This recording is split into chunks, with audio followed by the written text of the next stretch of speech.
and coming to you on a Tuesday. We've got NCAA Tournament action this evening. Fulton, who are you riding with today? Are you riding with Brad Korn and the Southeast Missouri State squad? Or are you going down south, Texas, Corpus Christi? And we've got Pittsburgh, your boy Jeff Capel going up against Mississippi State. Who's moving on? Who gets a win? We're going to talk all things NCAA hoops. Talk about who's under the most pressure. Talk KU, K-State. We'll get to some Chiefs news and notes. There's a lot happening right now, man. A lot happening. We'll talk Laramie Tunsil trade. We will talk Tershawn Wharton. What else the Kansas City Chiefs could do. Lamar Jackson breaking his silence. Lots to talk about today, including buzzer beaters for our list. NCAA tournament action starts tonight. All of our tournament coverage brought to you by Lewis Toyota here in Topeka. Shop local, shop Lewis. You can get an oil change for under 1 hour here at Lewis Toyota. Hit us up on our text line, 785-272-9429 outside of Topeka. Very simple, very easy, 785-272-9429. You can head to our YouTube page. Very simple, very easy. Go to youtube.com. That's not hard to do. And then you type in Sports on 580. Click the subscribe button. You can watch us anytime, anywhere. Very simple, very easy here on Mic'd Up. Check us out at 580wibw.com as well. So you got Fulton, Southeast Mo State, good old SEMO. Or are you taking TAMUCC? Give me the Islanders. Ooh. Why? Just say cuz. Actually. So funny enough, I have just one say, very sure, why not? No, so Brendan, the best man in his wedding, works for Stats Inc. Okay. I follow him on Twitter because of this, also just because I like stats. It's a good follow. He has made his own little app program to run simulations for the NCAA tournament. He added a matchup predictor to it. Texas A&M Corpus Christi, by his numbers, is the one who should win. So I, for tonight only, am going purely based on what Evan's numbers tell me. All righty. So then are you taking Mississippi State or are you taking the Fighting Jeff Capel? I'm taking Pitt. Ooh. The numbers tell me to take Pitt. This could all go wrong, and this is not to even slander Evan. But I think this is a fun way to do matchups that I have no clue about any of these teams. There's no logic to this. Why would you? So I found a fun tool that I think is an entertaining way to help me make my decision. So that's what I'm doing tonight, and we'll see if it works. I'm going to tell you, I am riding with you with TAMUCC. I'm going to go with... Rolling with the Islanders over Southeast Missouri State. I'm going with... They are the favorite by 3.5. I'm going with A&M Corpus Christi. I, however, am so you're riding favorites both sides. I am going Mississippi State. That's the one I'm least confident. The numbers tell me to be confident in Corpus Christi. You shouldn't feel confident in any damn pick. That is why you've got Carol from Accounts Payable ends up winning the office pool every year. I don't know if I've said this on the show enough yet, but this is the first time to make this clear. My best friend in the world knows nothing about sports. Correct. It's weird. Like, we have a great friendship, but I'm the sports one. He's not. We've done a bracket pool every year for basically our entire friendship over 10 plus years. I think I've won twice. Here's the thing about it is hilarious that I can't win. Here's the best advice that I have for people who don't follow sports but want to fill out a bracket. Pick the 1 and 2 seeds to win the first games, no questions asked. So all the 1 and 2 seeds. It's really hard to predict 15 seeds, so just pick the 2s and live with if something happens. Yeah, pick all 1s, all 2s to the second round, and then pick 3 1s to go to the Sweet 16 and pick 2 2s to go to the Sweet 16. After that, Literally anything you do is fine. Not a lot of rhyme or reason after that. That's it. That is it. Pick 3 threes to win if you want to pick an upset, or pick all 1s, 2s, and 3s to win, because the odds of them winning They're are higher. 95%. Could a 3 get popped? Yes, it's happened before. Yep. So pick all 1s, 2s, and 3s to the second round. Yep. And then anything else that you do is totally justifiable. My only other advice outside of that, based on recent trends and what's happened over longer stretches, always pick at least 112. Well, we have very few tournaments where all 4 5s go past. We've had a couple, but usually at least 112. It's now almost not, the 512 used to be the sexy thing. Really, now it's, you got to pick at least 1 or 2 11s. Yeah, the 11s are a good pick usually. Are now just as capable of pulling off the upset as well. And I think that's what we're going to, I'll look at that. I'm going to go back for tomorrow. I'm going to go back and look at the last 3 tournaments for the 512s and 611 matchups and let everybody know how often the 5s won, the 12s won, the 6 1s, and the 11. 7, 10, 8, 9 total crapshoot. Yeah, 7, 10s, 8, 9s are literally flip coins usually. So 13 4s are, it really depends on the matchup, because sometimes a 13-4 can be interesting. It can. Furman, Virginia this year, very fun. Yeah. So, but some years there's no good ones. But for simple purposes, then you can also use my method that has worked way more often than it should, which is if an Ivy is a 12 or a 13, pick the Ivy. That somehow works. Princeton is a 15 against Arizona. I am very sad because I couldn't pick an Ivy first round win. Princeton ain't beating Arizona. They have some fun players. Princeton ain't beating Arizona, and that makes me sad. Arizona is huge. Yeah, that's part of why. Enormous. They really. It doesn't match up great. It really doesn't. I'm sorry, Tigers. So I wanted Yale to win. Yale would have been a better seed too.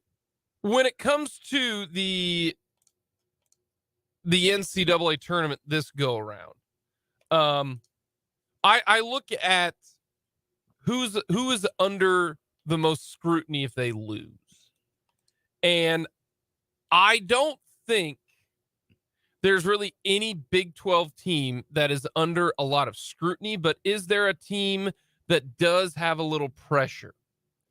KU, to me, does not matter what they do in this NCAA tournament. This is the one time KU can lose to Arkansas in the second round, and it's not a big deal because you won the whole damn thing last year. All right? Gonna ride that wave for the rest of this tournament. You can ride that wave all of this year and honestly all of next year, okay? The Royals got a pass for about 5 years. Yeah. Right now, they don't get a pass anymore. No, the championship high is over. It depends on the sport, Yes. depends on the team, but championship highs exist, and you ride those babies as long as you can. Yes. So for KU, because it's such a crapshoot in the NCAA tournament, They lose to Arkansas because I honestly think they could. I think Arkansas is going to beat Illinois, and Arkansas they were the preseason SEC favorites. Bama played a little bit better than them this year, and so that's why they're where they're at. But that is a team that can shoot the three, that can get up and go. So if they lose to Arkansas, not a huge deal. Okay, for me, West Virginia, TCU, Iowa State. You are under no pressure whatsoever outside of the fact that, hey, you puffed up your chest. We've puffed up our chest about the Big 12 being so damn good that you should be able to take care of business. I don't think they're under any pressure. I think Texas, they are under a little bit of pressure because this is the best Texas team that Texas has had in a while. Yeah, this is a Texas team that is seeded better than it's been in a while and has the right kind of, I mean, two of their most recent wins against KU, the 2 most recent against KU are blowouts. And like they've ran the defending national champs out the gym. They looked great in Kansas City. And I think they've got the best chance of getting to the Final Four of any Big 12 team. It wouldn't shock me. And the reason I say that is their 3 seed is Xavier. That team does not scare me. Okay. And I don't think, and it all depends on, this goes back to what we talked about yesterday. I don't know how healthy Marcus Sasser's going to be. Yeah. If Houston got housed by Memphis and they needed a buzzer beater to beat Memphis at the end of the regular season, to me, they are not playing well. They are not. If they don't have Sasser, I don't know that they make it to the Elite Eight, and I don't know if they make it to the Final Four. So that's why I think Texas, to me, has the best draw out of anybody, because they're 3 seed to me. I look at Xavier and I go, I think Gonzaga's better than Xavier. I think K-State's better, and I think Baylor is better. Those are the other 3 seeds. I think they got a great situation, and of all the 1 seeds, I think Houston, because I don't know how healthy Sasser's going to be, that is the easiest 1 seed to knock off. So to me, KU, Iowa State, TCU, and West Virginia all are playing with house money. Just do your thing. I think KU, no worries. Texas is under the most pressure. And the team that it's not pressure because you could say, well, Jake, at the beginning of the year, K-State was playing with house money. Anything that happens now is just gravy. Which, on the macro level, yes, I agree with you. But I think there is a certain little pressure under Kansas State to win the game against Montana State.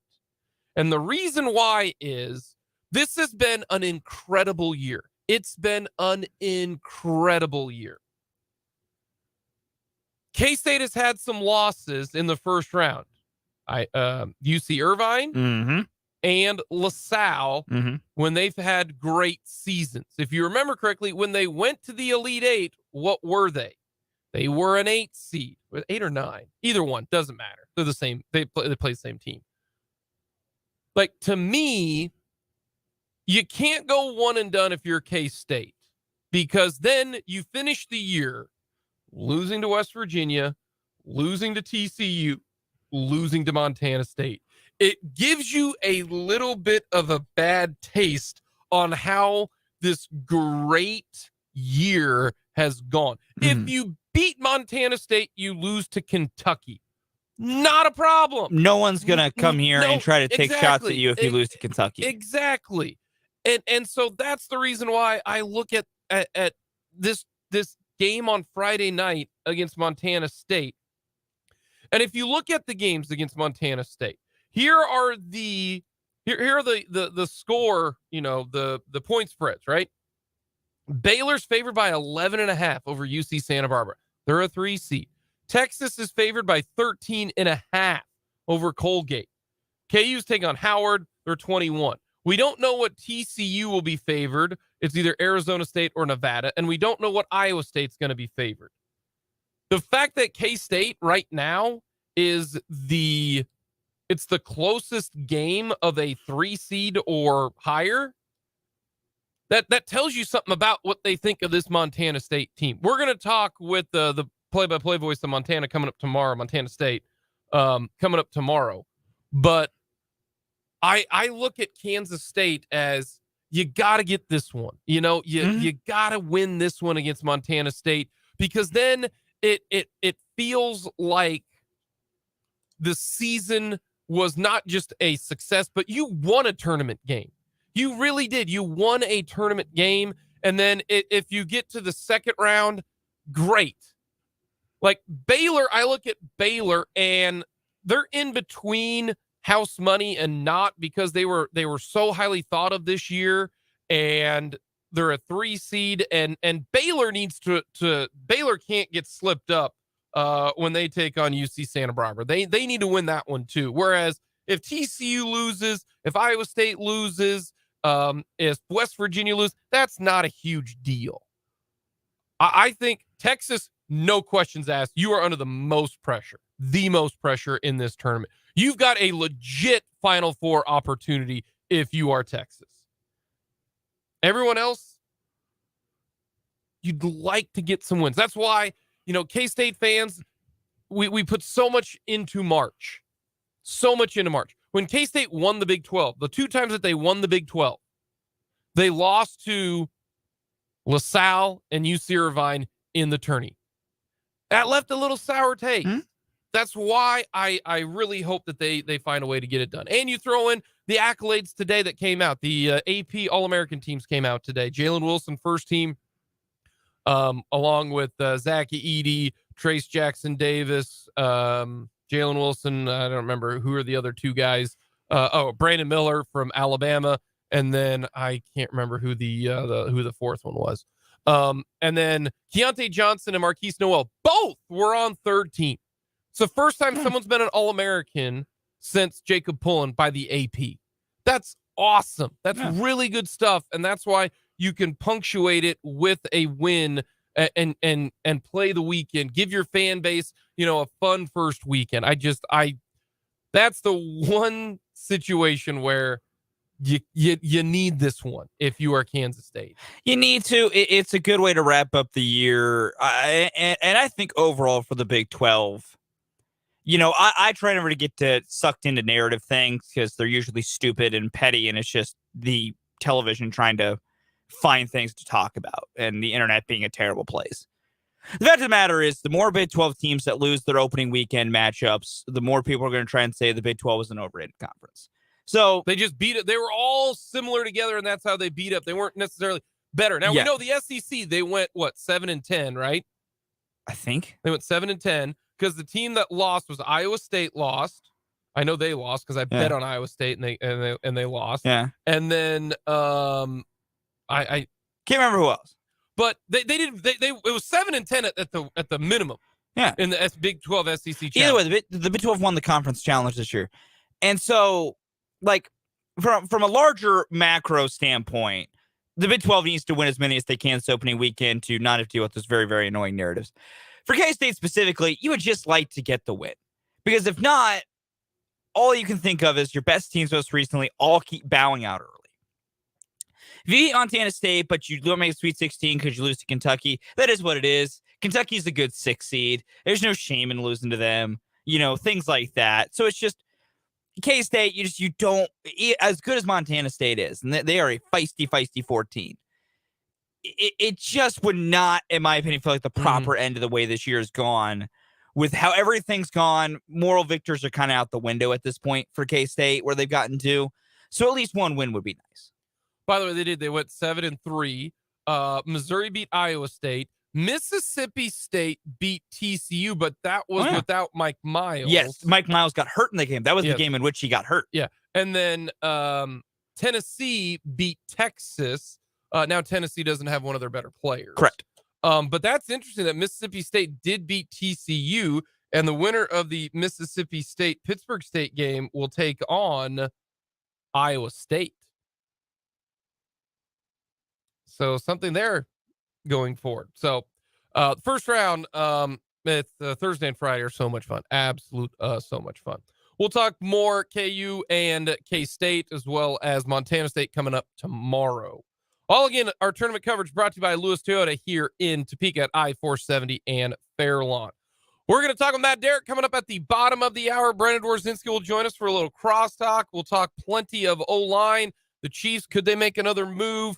What do they need to do now in free agency? And is the wide receiver market setting up well for the Chiefs? We'll get to that as well here on Mic'd Up.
He got $4 million for leaving Wichita State.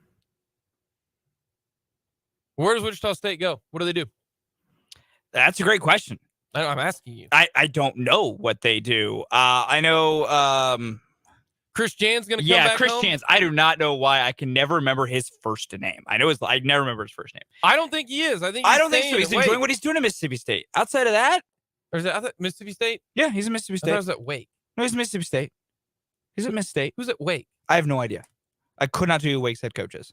Oh, that's Steve Forbes. So, I mean, either way, Chris Jans is going to be the popular thought to get him to go back home, but I truly don't know what they do. They need something different to try to get them back on track, but that program slipped off a lot. And like I've always said, though, it comes back to culture. You need someone to come in there and get that culture back on track more than anything.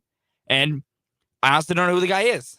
Yeah, Steve Forbes was the Wichita State assistant from 2013 to 2015. He is at Wake. I mean, does he come back home? I don't know. That's interesting. That is. I don't know. Coming up, we're going to talk with Matt Derrick.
To talk all things Chiefs in our Herman's Meat Smokehouse Chiefs Insider. He is the great Matt Derrick from ChiefsDigest.com. Follow him on Twitter at Matt Derrick.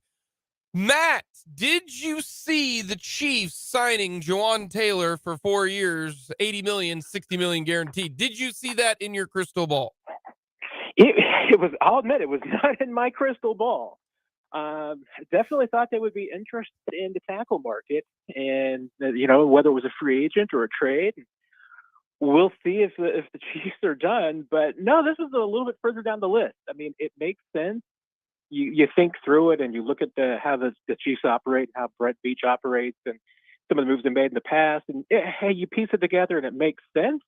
But I can't say that I thought it was going to be their number one option after Orlando Brown. Is this the sign that they didn't want Orlando Brown really at all? Or is this the number that they were going to offer Orlando Brown and Orlando Brown said no and Jawaan Taylor said yes?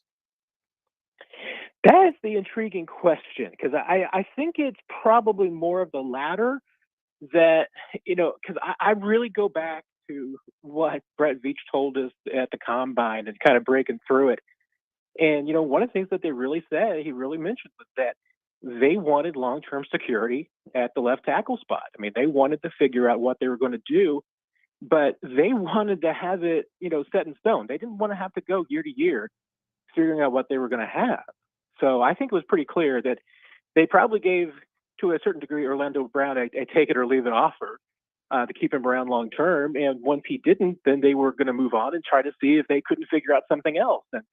And Taylor is interesting because, to me, it really keeps open a lot of options. He can be a right tackle. He can be a left tackle. If they find something else that they like, something else falls into their lap, there's no reason he can't be a right tackle too. I mean, that's I think the beauty of it. But at the same time, I mean, if this works out the way that the Chiefs envision it, that he does switch over to left tackle and they feel like he's got the athletic skill set to do that and play well, if he does, I mean, the way that the market is going, he's actually going to be a fairly reasonably priced left tackle. I mean, right now, he'd be the fourth highest paid left tackle, but I don't think that's going to be the case in the next 12 to 24 months. Do you think Orlando Brown signs more or less than 4 years, $80 million, but more importantly, $60 million guaranteed? That's the big question. And I mean, I think for Orlando, I mean, I think that any deal that he's going to agree to, I think is probably going to have to be better than that. Because anything less, I think, is certainly going to raise a lot of questions about why maybe he didn't stick with the Chiefs. And certainly the offer that the Chiefs were giving him last year, and I think is pretty intriguing. I mean, had less guaranteed money than what they ended up giving to Taylor. So, that probably says a little bit in of itself. But I'll be really curious. I mean, the market for Orlando doesn't seem like it has developed certainly the way that I think that he hoped. I mean, we haven't really heard his name in a lot of places as far as being connected with anybody. But I mean, there's no doubt. I mean, what Orlando wanted and what he stated his goals were a better contract than this. So if he doesn't walk away with more than 60 million guaranteed and 80 million for 4 years, then yeah, I mean, I think it's going to be seen like a loss and a disappointment for Orlando. Are you worried at all if Taylor goes to the left side that he really has only played the right side? He played a couple games in college at left tackle, but not a ton. So how big of a worry is that for you? I think it's a certain worry. I don't think it's a significant worry, mostly because he seems like he's got the athletic traits to be able to play that direction. He's got links. I mean, you watch him and watching a little bit of his film with Jacksonville, I think you can see he's got good footwork. He's got a good set. He's got good size. Certainly seems like an ascending player. And I mean, I do think it's different. I mean, it absolutely is. Playing on the left side to the right side, it's usually a little bit more difficult. You're going to face, tougher matchups. But I mean, I think he's got the traits to be able to do it. I don't think it's, a huge risk. It's a certain risk for sure, but the Chiefs have also had pretty good experience with, taking players. I mean, Orlando Brown, they did it with, as far as turning him into a left tackle. And that's one of the things that Andy Heck does, is that he has a really good talent for teaching players versatility. So, this is probably the right coach for Taylor, and being able to be somebody who can teach him to play multiple positions and handle it. Is Lucas Niang the right tackle? I think right now, barring any other moves, you'd probably look at the roster and say that. I'm going to have, start kind of keeping track at Chiefs Digest with kind of a live depth chart so that, you can kind of, get a feel for where the roster sits with who's on the roster and who's signed and everything. And yeah, I mean, right now, I think if the Chiefs had to go play a game tomorrow, Lucas Niang would be on the right side. The question to me is, there's still a lot of time to go. I mean, there's more free agency. There's still a possibility that, some other deals can get done. The draft is obviously going to be big. I mean, with the Chiefs, with their draft resources, and I think the depth of this draft, I think that's certainly going to be a market that they're interested in. And that's why I say that the flexibility of Taylor is big with that. I think that was an important factor for the Chiefs, was getting somebody who was comfortable and had a skill set that could play on either side. Because now, if the Chiefs in the draft get a natural right tackle that, falls late in the first round or early second that they can, get a claim onto, they can go that direction. At the same time, if there's a left tackle that they really like that falls and they're able to make a move and get that player, somebody that they're comfortable with, and, they can pay Taylor to be a right tackle, and you're just paying a lot of money and you're saving money on the other side. So I think the flexibility was a big thing for the Chiefs with this move too. We're talking with Matt Derrick, our Herman's Meat Smokehouse Chiefs insider, covers the Chiefs for ChiefsDigest.com. Andrew Wiley got $24 million 3 years. I have not seen the guaranteed money there. Was that too pricey for the Chiefs? Yeah, I think it was, just certainly from a price standpoint, but also a year standpoint. I mean, Andrew's, I think, 4 years older than Juwan is, so I think that was certainly a factor. The flexibility was certainly a factor. Not that Andrew Wiley couldn't play left tackle, but I think Taylor was more well suited for that. You could certainly make the case that last season, hey, Juwan Taylor, you look at his numbers, he was better than Andrew Wiley. So in that sense, that it is an upgrade. So I think that, hey, this is probably, the best of both worlds for both sides. The Chiefs, hey, they would have liked to have kept Andrew Wiley, but they are budget conscious. So, yeah, I mean, if you're going to pay a lot of money for Juwan Taylor to eventually be a left tackle, you certainly can't necessarily be paying your right tackle $8 million, unless it's somebody who's truly elite. So, yeah, I mean, it makes sense. And with, him going to Washington, he's going to be with EB. That's going to be, I think, important for both those guys to have some, continuity there, somebody that EB can rely on. But, and Wiley is obviously going to be an offense that he's comfortable with. Alrighty. What about the rest of free agency? Tershawn, I don't consider Tershawn Wharton a free agent signing. He was a restricted free agent. They were bringing back Tershawn Wharton, one, because they got to bring back somebody. But are they done on the D line? Are they comfortable with the guys that they got on the practice squad? Will they go out and sign somebody else? I mean, they've got Chris Jones, Tershawn Wharton, and then you've got, the Danny Sheltons of the world there on the D line. And I still think they go out and find an edge. You got to find somebody to replace Frank Clark. I know you got Karlaftis and Dana back, but you still need somebody else there. Do you expect them to do something on the D line, but also at edge? Yeah, I do expect something at both those spots. And once again, I mean, it could be draft, it could be free agency, it could be trying to bring back some of their own guys. I mean, one thing I think you can certainly expect, though, is that hey, the Chiefs are really willing to go into future, waves as far as addressing both those needs. I mean, there's probably, just as there have been in the past years, there's going to be good edge rushers available in June, July, and August. So, I mean, it wouldn't even surprise me if the Chiefs eventually pick up an edge rusher late in the offseason or even in training camp. It ends up being a significant player for them because they've done that in the past. You kind of look for the bargains where you can get them. And right now, I mean, there's no doubt. There's no bargains to be had in this wave of free agency. I mean, you're going to overpay in the first couple of days. So I'm interested to see what happens going on from there. And also with their own free agents. I mean, hey, Colin Saunders, Derrick Nottie, those guys are going to be looking for bigger long-term deals. But if it's not there, I mean, coming back to Kansas City on a one-year deal is an option for just about anybody and everybody that's an unrestricted free agent for this team. I don't think either one of them are going to get a big time contract, especially Nottie since he's a lot older. I think Colin Saunders ceiling Nottie. I think a 2-year, $8 million, $7 million contract would get Colin Saunders back in a Chiefs uniform. It could very well, and if their own free agent, they haven't been, really generous with that group. I mean, for the most part, they have been letting them test the free agent market and see what's out there. And if it's not there, they've been welcoming them back in bargains. We've seen it with Demarcus Robinson. Derrick Dottie was in that group. There's been a few others as well. So I wouldn't be surprised if they let them. I mean, and there's players in this group too. I mean, Nick Allegretti, I think, is a guy that obviously is testing the market. If for some reason something doesn't develop, I mean, I think the Chiefs would welcome him back. But with all these guys, I mean, I think it is they would rather they're okay with these guys shopping, and if they can come back on a 1-year affordable deal, that's what the Chiefs prefer. If not, otherwise, I think the Chiefs would have locked all these guys up after year 3. But the fact that they let them get to year 4 and walk, I think says a lot about as far as what kind of financial commitment the Chiefs are willing to make to these players. All righty, let's get to the wide receiver position. James Palmer of the NFL Network said yesterday that there are people calling Mahomes wanting to come and play for the Kansas City Chiefs.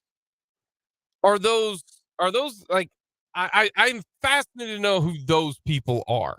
Are those people, 35-year-olds, or are those 24-year-olds? I find that very interesting that he's reporting that many people. I mean, his phone has been ringing about wanting to come and play in Kansas City. I do believe it. I mean, absolutely do. I mean, I don't know why if you're a receiver, you wouldn't call Mahomes and see if he tried to bring you on over because it's at this point, I mean, I think the best place in the NFL to be is to be a wide receiver for Patrick Mahomes. Yeah, I mean, it is curious if it doesn't skew a certain direction. I mean, if it is a lot of players who are older, guys who are ring shopping, certainly wouldn't surprise me. Is it guys who are 25, looking for their first contract, their second contract, and looking to hit the bank? Probably no, it's not going to happen in Kansas City. But no, I would expect that a lot of veterans who've been around for a while would love to be here. It would be on their list. It's just this free agent market overall isn't the greatest free agent market. I mean, it's a little bit of a Mm-hmm. good class compared to past years. And this receiver market is just not shaping up at all. I mean, with Jacoby Myers being really the only guy who's signed so far, with 11 million per, it hasn't really been shaping up. And I think it's great for the Chiefs because it means they could end up maybe having the pick of the litter as far as some of these veterans go for either 1-year deals or affordable option kind of built deals like Marquez Valdez-Scantling's contract was built last year.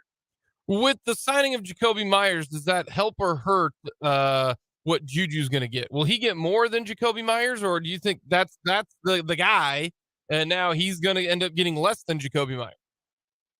That's a really good question because I think it just depends on how you value Juju. I think there's teams around the league would value him, as for more than Jacoby Myers, and I think there's teams that would just simply not be on their list because they're concerned about the knees and the injury history.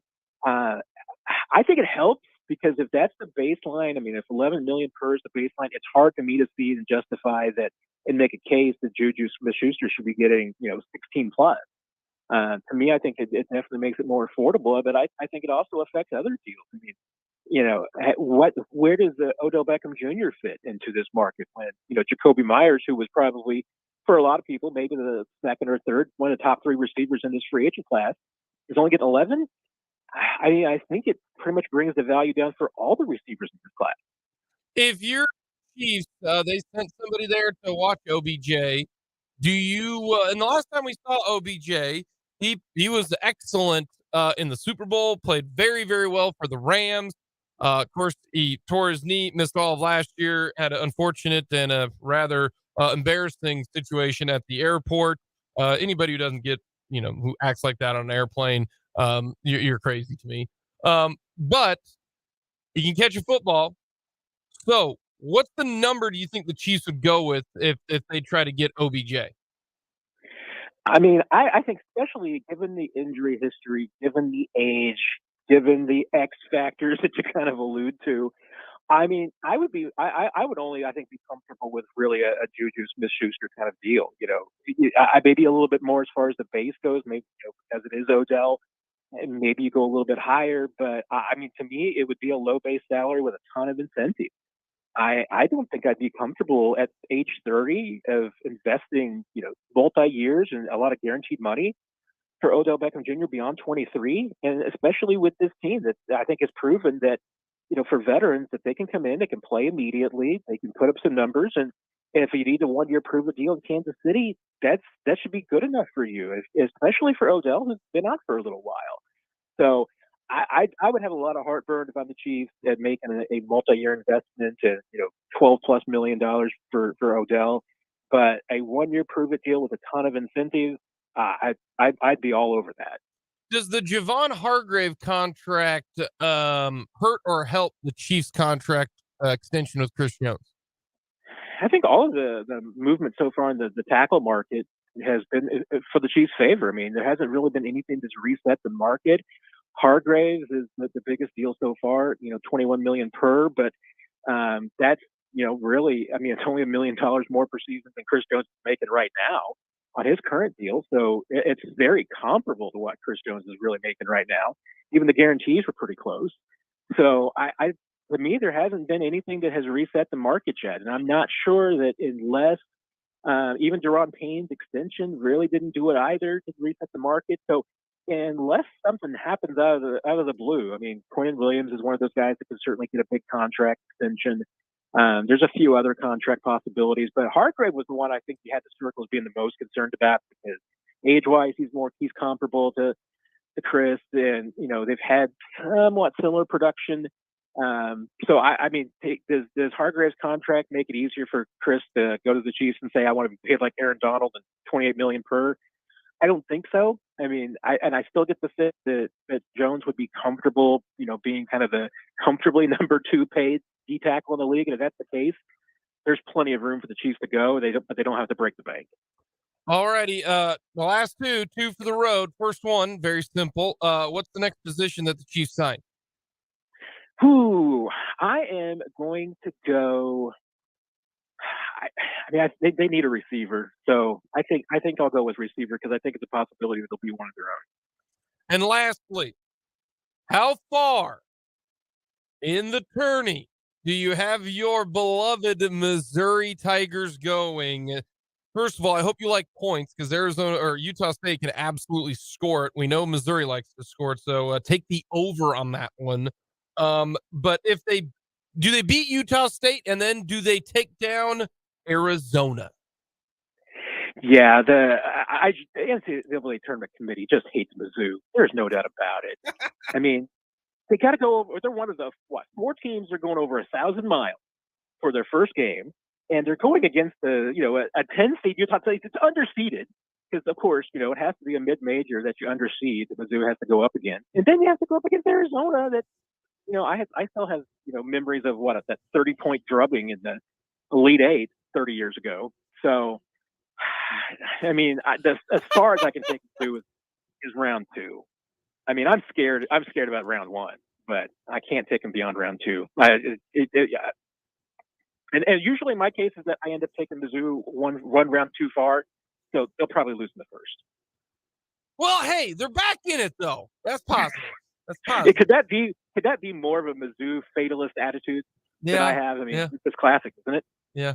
Just tell me this. Let me ask you this real quick. If Missouri ever makes the Final Four, will you go to it? Oh, I think I would have to, but I assume this is a pretty good chance that I'm hospitalized for the heart attack I just had. Matt, you're the absolute best. Enjoy the game. Let's see. They play at 12-4. They're an early game.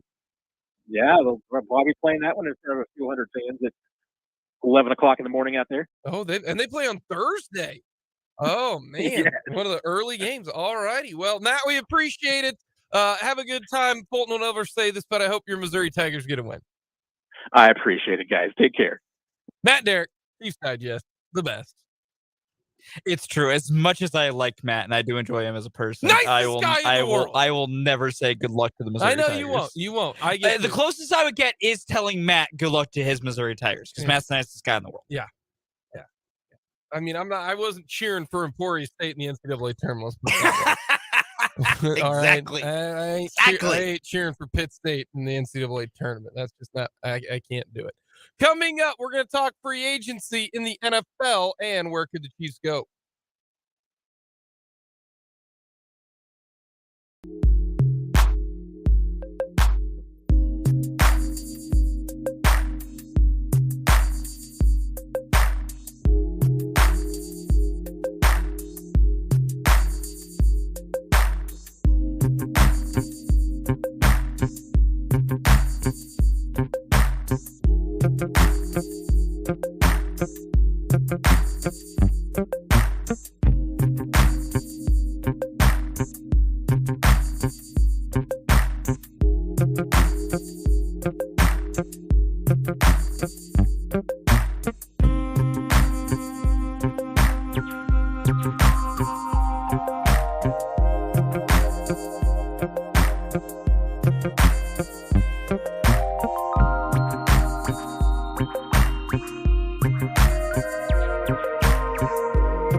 Coming to you on a Tuesday here in the capital city. Thank you so much for joining along.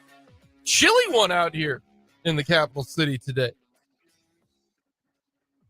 Want to thank Matt Derrick for coming on, talking all things Chiefs. Everyone loves the list. Another NCAA Tournament edition. Our favorite buzzer beaters. Now, Fulton. Yes. Fulton. Yes.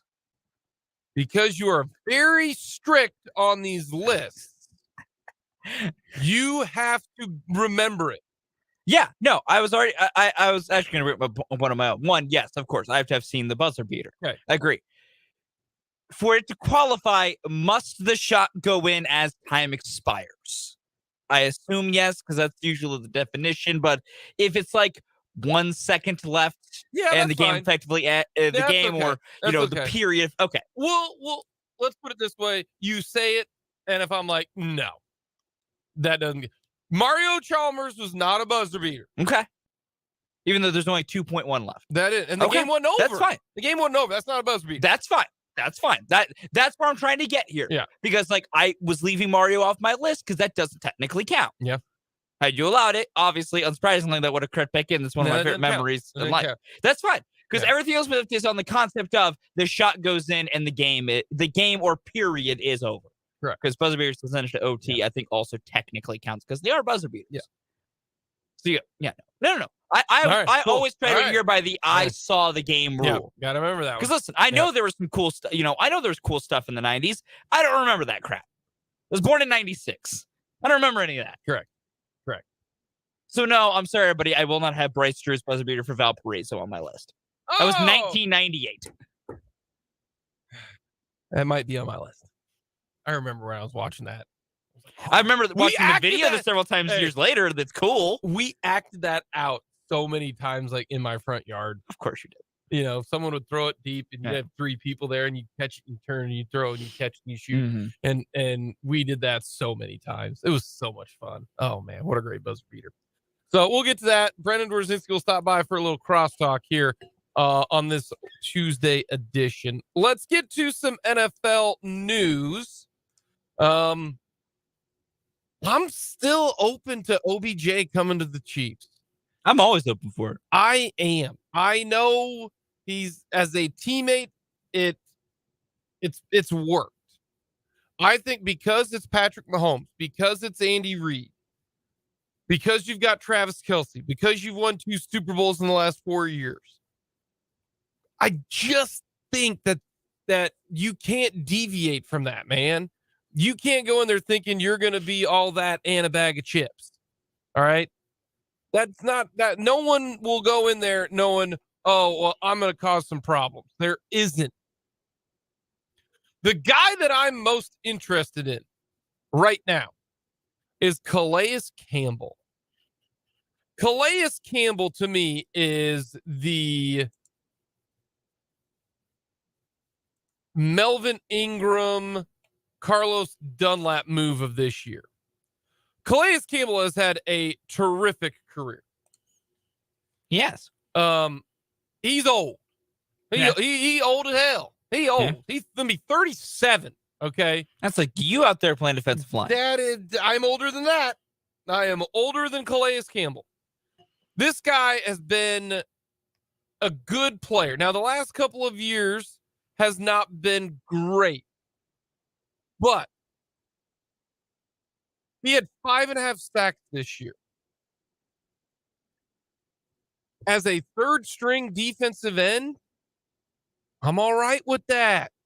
Dana, who I think did better than what a lot of people realize. I think Mike Dana is a guy who can help get pressure. I do. Dana got 5 sacks this year. All right. And I think Mike Dana can find a way.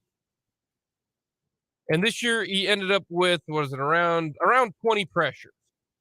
I think Mike Dana, Calais Campbell, Chris Jones, and George Karlaftis, I think that is very doable for a pass rush. And then I think they draft a pass rusher.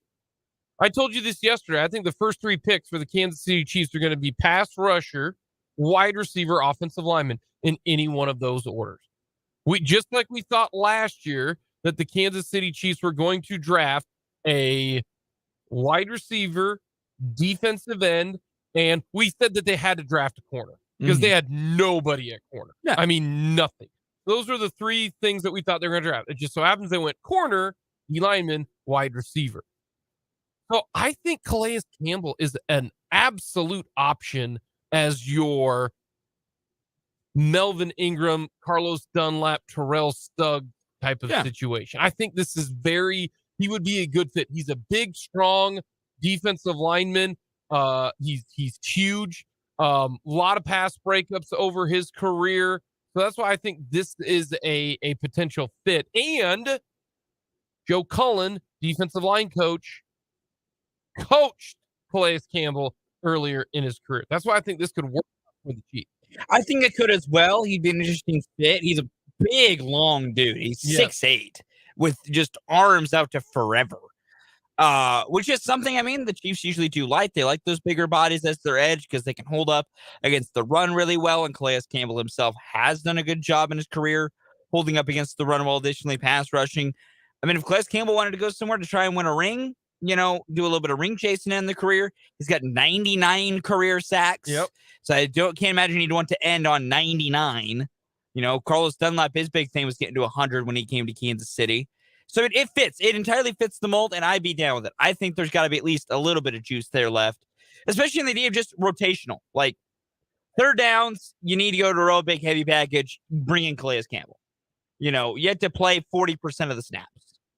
If he's on board with that, I mean, that is a signing that I'd very much be on board for. Because I think the Chiefs do need to make a veteran edge signing. Yep. And I think Calais Campbell definitely fits that bill easily. No, I would be all on board with Calais Campbell. I'm on board with OBJ if the price is correct.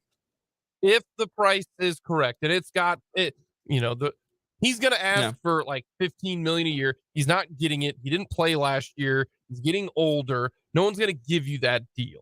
And if they do, well, tell me that they're a bad franchise. Tell me you're the New York Jets. Speaking of the Jets.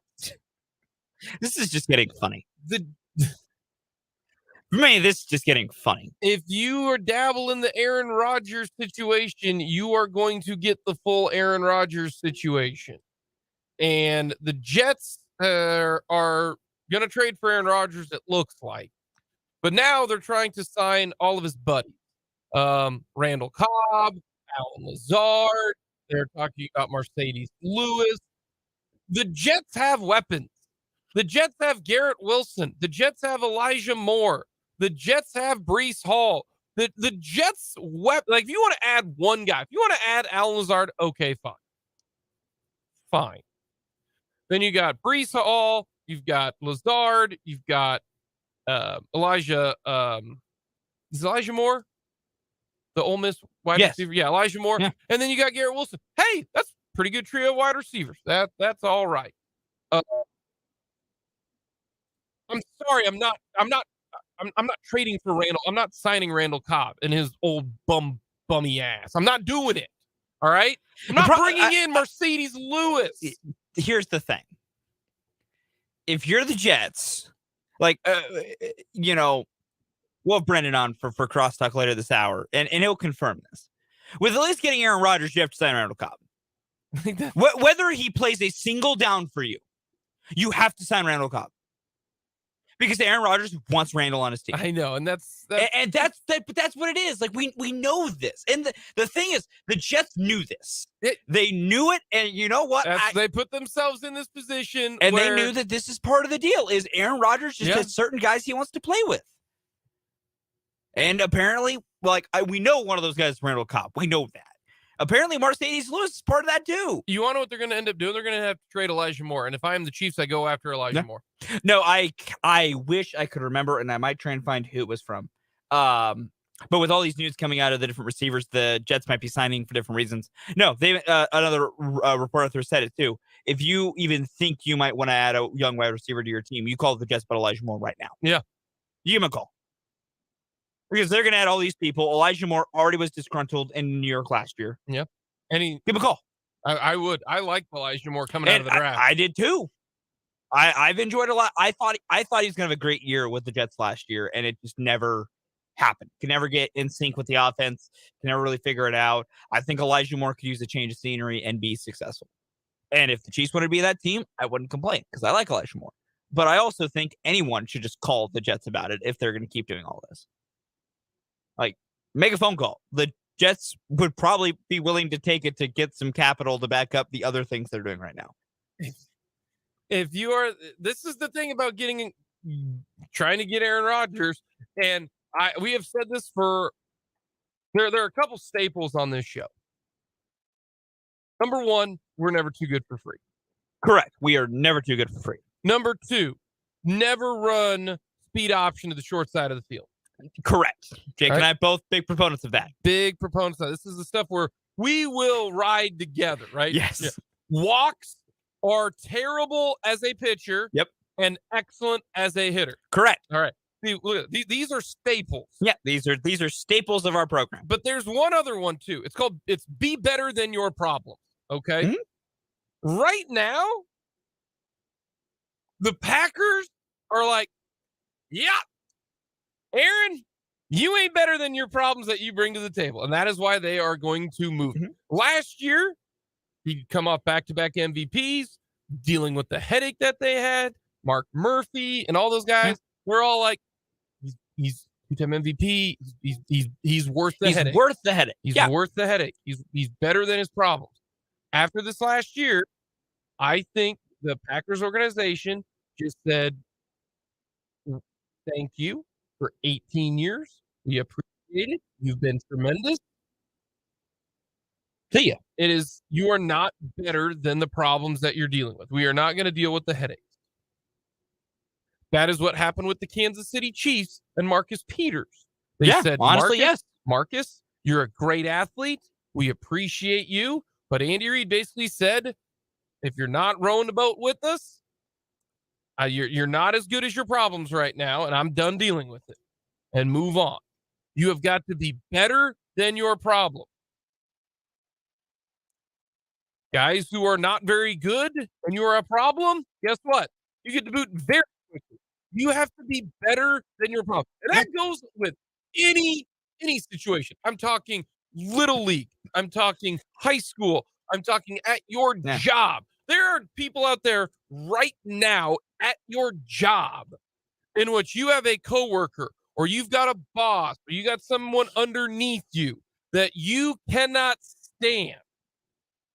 But they're really good at their job. And so you deal with it because they're better than their problems. But at some point in time, and maybe they don't. Maybe they don't. We all know some of those people where they're just like, wow, how does he knows where the bodies are buried, right? Yeah. You're like, well, why is this guy still got to do it? God knows where some bodies are. Yeah. Be better than your problems. And I don't know if Aaron Rodgers is better than his problem. Is it reached the point where we actually have to finally ask the question? Because for a while it was no doubt like, yes, he's a headache. Mm-hmm. He's frustrating. He's also a two-time MVP. Back-to-back MVP. Like I understood that last year. Yeah, I got it. I fully did too. But I can see where the Packers are now. Like, no, and the Jets, Lord love them. Have fun. And listen, of all the markets too for this to all be happening in, New York media is like being presented a 4-course dinner. Like, oh man, we're just gonna Feast on this story. All righty. Of the free agent deals, Yes. Hargrave to the 49ers to me makes the biggest, moves the needle the most. I would say yes in a positive direction. Okay. Like the biggest needle Okay. mover where a team got better because of said move. Okay. Because you just made that, like, that 49ers front line was already really good. Mhm. It's now, I don't know why they would ever rush more than 4. Straight up, 49ers, why would you ever send more than 4? So that With those guys on your front. that makes the see, to me, for the Chiefs, adding Juwan Taylor, Like, it moves their needle forward. well, to me, it doesn't change. They just replace. Yeah, You know what I mean? Until we know how much better Juwan Taylor will fit as the left tackle. If anything, it did keep them in stasis. Whereas the 49ers got better. Yeah, we from where they objectively were. know Yeah, you put yeah, Javon Hargrave in addition to what those players had. They are now better. The team that no one's really talked about a lot, that I wonder how they're going to be next year, especially on the defensive side, is the Bengals. And here's the reason why. Von Bell and Jesse Bates are both safeties.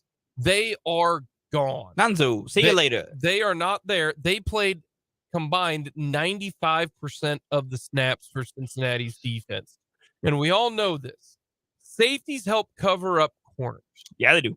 And look at those two safeties. Jesse Bates, even though I lost a little respect for him because he fell down and he flopped, and I cannot stand floppers. I cannot stand them. That might be another thing that we also line into. Flopping, get out of here with that. Maybe not. Maybe you're okay with it. I don't hate it as much as you do. No, and for me, it's sometimes the flopping, but for the most part, yes, I agree. Flopping is stupid. Can't stand it. I agree to the most part here. Yeah. But Bell and Bates were really good. Yeah. I think that's huge for the Bengals. Now, can you replace safeties? Yes. But that is they don't have great corners. We know that. Yeah. Eli Apple's one of your corners, and in a great situation. So I think Bell and Bates are big. The other thing about the AFC West, Jimmy G to the Raiders, that's just a stopgap till they can find their guy. There was a report that the Raiders were trying to trade up all the way to the 1 or 2 spots. I'm surprised. I just want to congrats the Raiders. They now have just more handsome Derrick Carr. And worse Derrick Carr. Yeah, that was worse too. So Jimmy G is better looking, yeah. no guy liner, but not as good. Yeah, we can go with that. Okay. Yeah, pretty much. And then Austin Eckler wants out of LA. They won't give him a contract extension. They're far apart. And I mean, I get it. If your team's not going to pay you, in theory, what Eckler's doing is good for LA. If he's like, I'm not going to stay here because of the contract you're offering me, and we can't come to a long-term deal, then why don't I go somewhere where they'll pay me and you get something for me? Like, in a way, it always sounds bad when you hear the ask for trades, but it's actually the most polite thing a player can do, of just like, you get something for me, I got to go get paid, we both win. NFL, crazy going on today. And will Aaron Rodgers actually make a decision? I don't care. Coming up, everyone loves the list, buzzer beaters. We'll get to that next.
Our list today, let us know on the text line, 785-272-9429, our favorite buzzer beaters. Fulton, number 4. For me, we go to the Sweet 16 in 2017.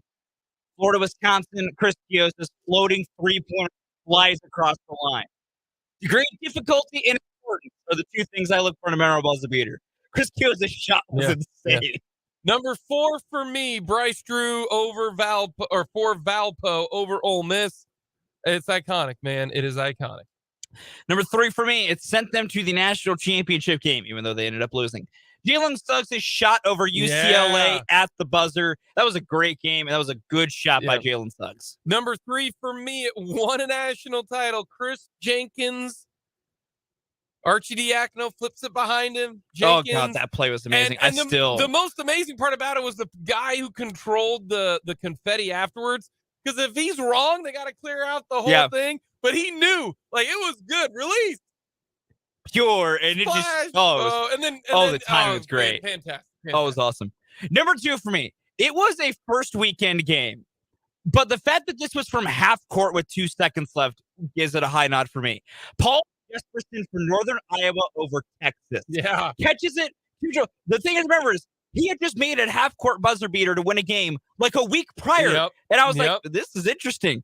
One of my favorite memories of also helps that it was Texas losing. But that shot was awesome. Number 2 changed the way I look at ending of the games if you've got to go full court. Tyus Edney over Missouri. Sorry, Matt Derrick. That changed everything. He went the length of the court in 4 seconds. Stop just dribbling it twice. Chucking it up. He went all the way from one court to the other, caught it going towards his hoop, crossover, behind the back dribble, right-handed hook shot, and in. Tyus Edney, one of the greatest ever. That was amazing. Number 1 for me is very simple. It's Chris Jenkins' shot to win the national title for Villanova. Like the shot, the play, the setup, everything. I won a championship. That's number 1 for me. It's one of my very first memories of the NCAA tournament, 1990.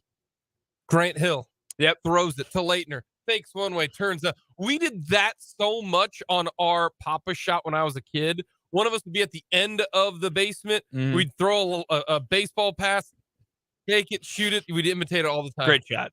Christian Leitner, no question. Coming up, Brendan Dorzinski joins us for a little CrossTalk.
Tournament chatter.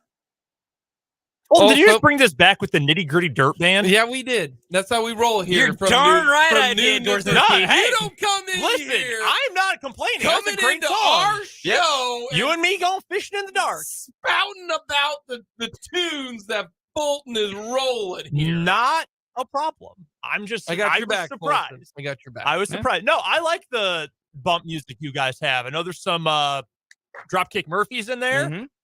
Yeah. I tried to give us a range of things to bring us back in. Brandon Orzinski joining us here on this edition of What's up? CrossTalk. All right, Brandon, have you filled out your bracket yet? Yes, I had already filled it out online. I have to go back and edit. That was my first draft. I have now completed. Will we get the final draft? You have to do it handwritten. I think course. this is my final draft. Okay. I think. I don't love it. Last year, I mean, KU won, so I picked them, obviously. You probably So won a lot of brackets then. I finished like third, I think, in 4 different pools. So I actually made a little money last year. Okay. I felt good about that one, though. Like, that one felt good.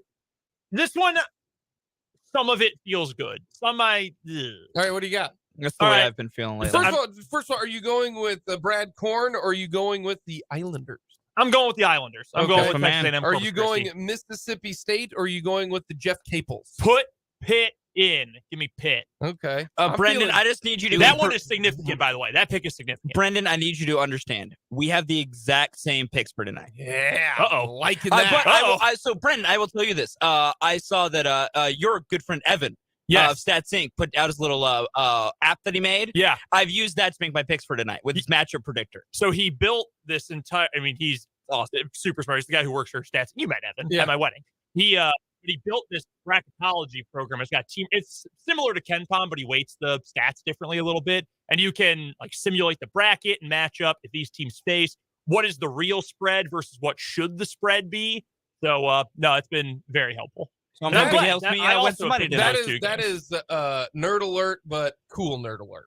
Yeah, sports, being a nerd and being a sports nerd, I think are two different things. I agree. One I probably agree. a little more culturally acceptable than the other. Imagine being both. It's fun. Well, yeah. Yeah. All right, so I'll give you my final 4. Okay. I'm going Alabama, Texas, Kansas, Marquette. Marquette. I'm going with You're Marquette. going with Shaka? I am going with, because this is the first part of the Shaka cycle. We're in year 2. Things are still good. Their system's still working. Okay. People are still buying in. You want to ask me 4 years from now, Marquette gets a 2 seed, losing to a 15. Get them out of my face. Right now, though, they're on the good part of the Shaka cycle. Okay. So, no, I'm honestly the one that Kansas, if they get to that point, they're winning the national championship. Because if they can get through that gauntlet, they are the best team in the country. Texas, though, I'm worried. I don't know about I would Texas. be worried about Texas, too. No, I don't mean for Kansas. I mean picking Texas. Like, I don't know that Rodney Terry's a good coach. He had a losing record as a head coach at UTEP. Hey, if he didn't have 19 seniors, I don't know if they would be this good. I just know that I think Texas has the easiest route to get to the Final Four. That I do agree with. I mean, Xavier's got some injuries. I have Pitt winning, by the way. I have Pitt winning a play-in game and then beating Iowa State. Brendan, I just Pitt need you to in. understand, given my tendency to screw things up, you don't know how similar our picks are right now, Yeah, because bro. they're very similar. Yeah, I feel for you right now. All right, someone give me like your favorite upset or a pick that you're confident in. I will be shouting this all the way through the rest of this week. Furman over Virginia. Okay, you and Dan have that one. Paladins. My favorite one is Drake. I've got Drake in the Sweet 16. I keep going back and forth on Drake and Miami. I keep going back and forth on that. I don't trust Miami one bit. Love Jim That's where I'm Larinaga. at too. Do not trust Miami. I will say I do not have Miami making it past the opening weekend. I do have them losing it at least the round of 32. My favorite first round game, y'all, you're sleeping on the Owls. Everybody drinking that Memphis Kool-Aid. Florida Atlantic. I am so bummed Florida Atlantic is an 8-9 because if they were in anything else. I'm going to say Brendan has FAU on that. I got to figure out how these cameras work. Up a little bit. Yep, there we go. I got it now. Right we got there. It. If you will see, that is an you have Elite FAU over 8 Purdue. FAU team. Okay, all right. You know the truth. I know ball. Come back and revisit that look at that. Look at on you this and weekend. I like. Come back and revisit I like that next week. FAU. I was so bummed when they were a 9 or an 8. See, because that's the one thing you don't want to be. You don't want to be an 8 or 9. Yeah. You don't. Yeah. Okay. I agree. Because I would have picked FAU over Marquette. I would have picked FAU over UCLA. I would have put FAU over a lot of teams. I don't think Purdue is going to make it there. I think Purdue is under the most pressure in this entire tournament. Purdue, you've got the player of the year. You've got, in my view, a route to the Elite Eight and the Final Four. Matt Painter's never been there before. Mm-hmm. He's had a lot of good teams. Has never gone. I think Purdue is under the most pressure. And I said this, like KU, they could lose to Arkansas. No one cares. You won the title last year. Not a huge deal. Mm-hmm. Arizona, you don't have Sean Miller there, who's never been to the title. Not a huge deal. Gonzaga is not under any pressure anymore, which by over Gonzaga. I do. That's what I think is happening as well. I think Texas is under some pressure.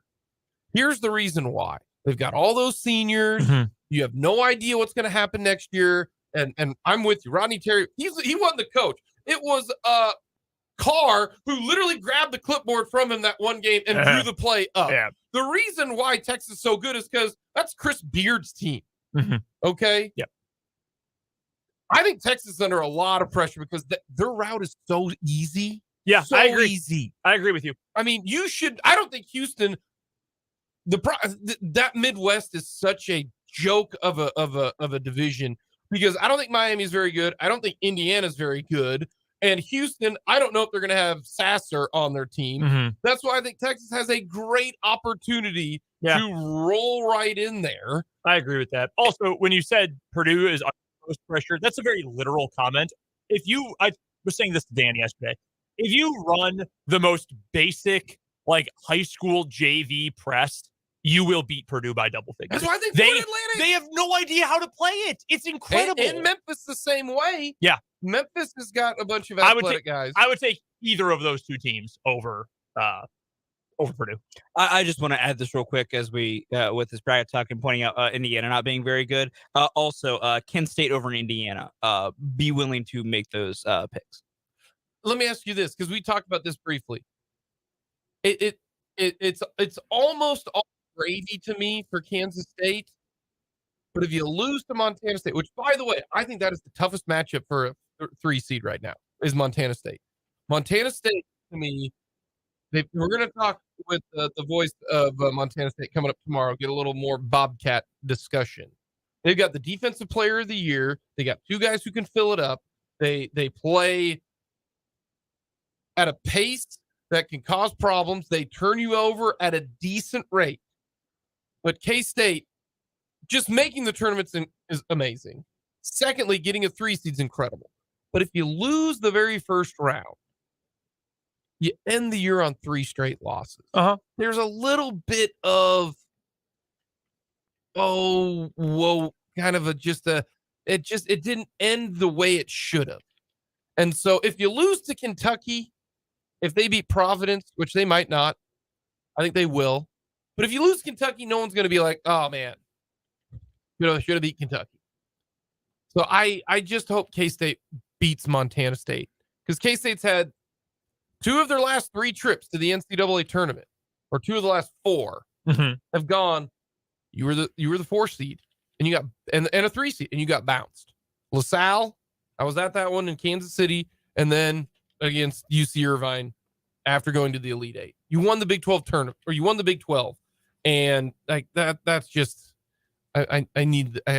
I just want K-State to win. For what it's worth, Boydetology that we were just talking about, it has K-State as the second biggest favorite among the 3 seeds. Really? It has it as a bigger favorite than Baylor over UC Santa Barbara and bigger than Xavier over Kennesaw State. Kennesaw State, I think Kennesaw State is the most dangerous 14. Man, I hope Kennesaw State can surprisingly play ball. Right. I really, really do. All of our basketball coverage, of course, brought to you by Lewis Toyota here in Topeka, I-470 at Fairlawn. Shop local, shop Lewis Toyota. So we'll get all of our picks. You can go to our website, 580wibw.com, fill out our bracket. Very simple, very easy. You don't have to worry about it. We take care of all the points, great prizes as well. So go to 580wibw.com, fill out our bracket challenge on our website. Switching to the NFL. At my house right now, we are very thumbs up, thumbs down. That's what goes on with my son. We tried some new food. What do you think? And he would look up into the sky and go, and then have a big smile on his face, thumbs up. Or he'd go, and thumbs down. All righty. Juwan Taylor. Yeah, I'm a thumbs up on that. Thumbs up? Yeah, I think that's a good move. Again, I don't know that he is better than Orlando Brown. I do not know that, especially switching positions, something he played a little bit in college, but not a ton. But I'm almost certain he's not worse. And we know that standard of play is good enough to win. What will he be cheaper than Orlando Brown?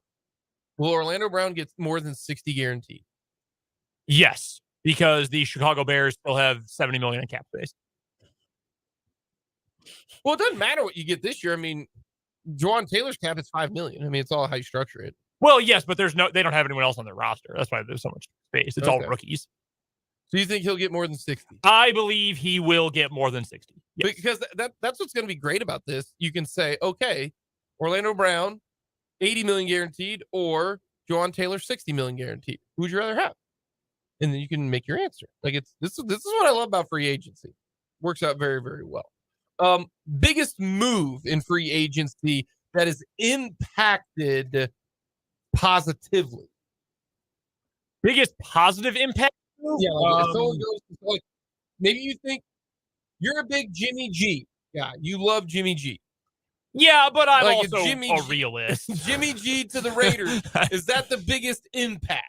No, they went from Derek Carr to more handsome Derek Carr. Like, and worse Derek Carr. I think Derek Carr is better than Jimmy G. God, I can't believe I said that. I mean, you get better. The good is better than Jimmy G, but the bad is also worse. They're both bad. Jimmy G doesn't throw interceptions the way Derek Carr does. Also, Jimmy G does not collapse under pressure the same way. Either way, nobody tears apart a team like Josh McDaniels, because they traded Darren Waller for a 3rd-round pick, and Josh Jacobs is upset, and Devontae Adams, hey, you chose that. You chose Josh McDaniels, buddy. Anybody who chooses Josh McDaniels, Mark Davis, you get what you get, man. Yeah. All right. This is a good question. See, to me, it's a no-brainer. Okay. It's Hargrave. I think Hargrave to the 49ers makes that defensive front. I know they were already good, and that can be the argument. Like, well, Jake, they were already really good up front. Fulton and I are in agreement. Why would you ever blitz again if you are the 49ers? I mean, that front 4 is nasty, and I think that really helps this team out secondary-wise. The reason why the 49ers secondary, I think, is better than what the players are is because of the pass rush. I think the Eagles are a little bit of an example of that last year. The Eagles secondary, they've got good guys, but number 1 pass defense, number 1. You don't get pressure, it's a huge difference. So I'm going to go with Hargrave. I would say Hargrave is up there. The other one that jumps out defensively is in the same division. It's Draymond Jones going to the Seahawks. I think that's a big deal. I think it's a really good get. He's not a superstar, but he is a very in the upper group of interior defensive linemen. I think he's young. I think that was a really good move. If we're talking, and this is crazy to say because I just dissed him, but if we're talking in terms of the ability to win and make it to the playoffs, what single player has made the biggest impact? Derrick Carr. Because of where he's going. Exactly. Yeah, because no, that division we agreed with that. That division is horrible. That's why we played start bench cut with the three middle class quarterbacks because we have a middle class again. It was Geno, it was Derek Carr, and it was Daniel Jones. And I said I'm starting Derek Carr because that division stinks. Yeah, no, it's true. Stinks. The other move that it happened last week. It wasn't a free agent move, but acquired during this time of year. Going to Chicago, Justin Fields has a real wide receiver now. Trade, yeah. Yep, that's legit. A smart move by the Bears. Like it really was because I think it made sense for both teams. You need dudes, and you got a guy in DJ Moore. You got 2 more first-round picks. You can draft another offensive lineman. You still got a boatload of cap space. You just got to pray that Justin Fields can learn to throw the football. The very funny thing is they also gave $72 million and $50 guaranteed to a completely average off-ball linebacker, which was very funny. Like Tremaine Edmonds is fine. Tremaine Edmonds would not start for the Kansas City Chiefs. No. Or like half the teams. Like he's fine. And he gave him $72 million. That's very funny. But yeah, those would be the moves I think that stand out the most. I mean, Juwan Taylor's up there. I don't look at it as a move because I go from last year to this year. I mean, last year they had Orlando Brown. This year they've got, Juwan Taylor. Yes, but last year they had Orlando Brown for last year. Now they have Juwan Taylor through 2026. That's true. That is true. We're going to talk O-line because people are talking about what can you do with Trey Smith and Creed Humphrey coming up. Now they got Juwan Taylor. I got great news, Chiefs fans. Your O-line, they can use this signing perfectly. I'm talking perfectly for the next 5 years. You are going to have 3 studs on your offensive line for the next 5 years. I think it's going to be great. We're going to get to that. All righty. Your Packers. Yeah.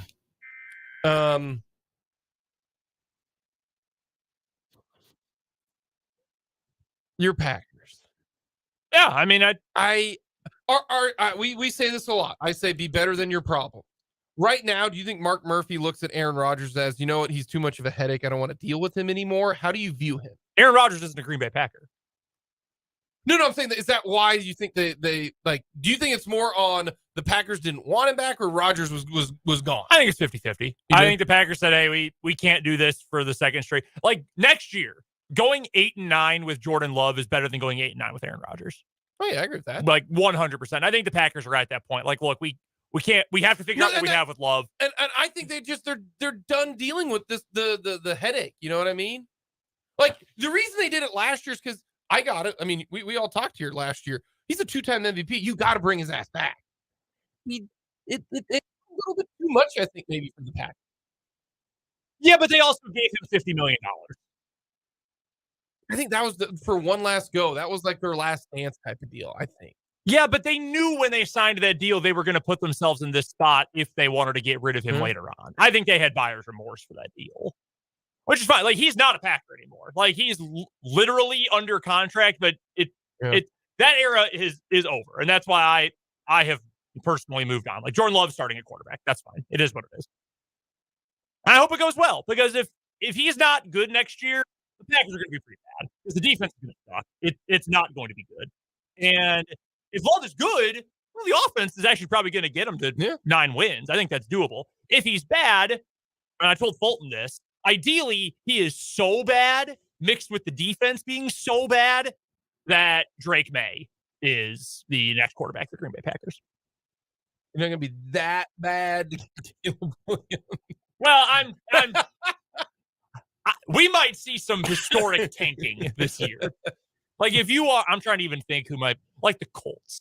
Oh, with Andrew Luck. Like, if the Colts say, you know what, we could draft Anthony Richardson, or we use that pick on a corner and we just suck. We are just miserable and we go get Caleb Williams.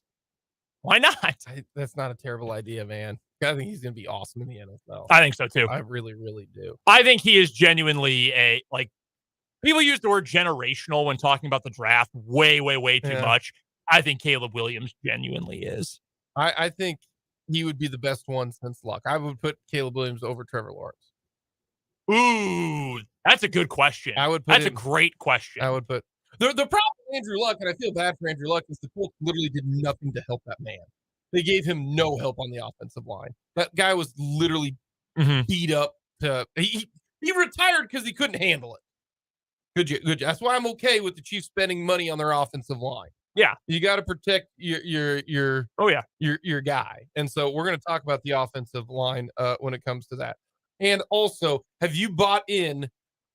Yep, Fulton on the ground, passed out. He drank too much of the Royals Kool-Aid.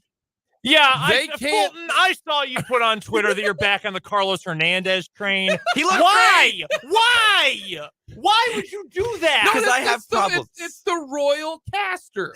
I have problems. It's not a royal coaster. It's not a roller coaster. It's the Royal Caster. That's what I live in right now. I have problems. Why? You don't have to do this. He has bought. But I do. Have you tried reading a book? Have you tried I love books. Gardening? Maybe go for a jog. Something to clear your mind.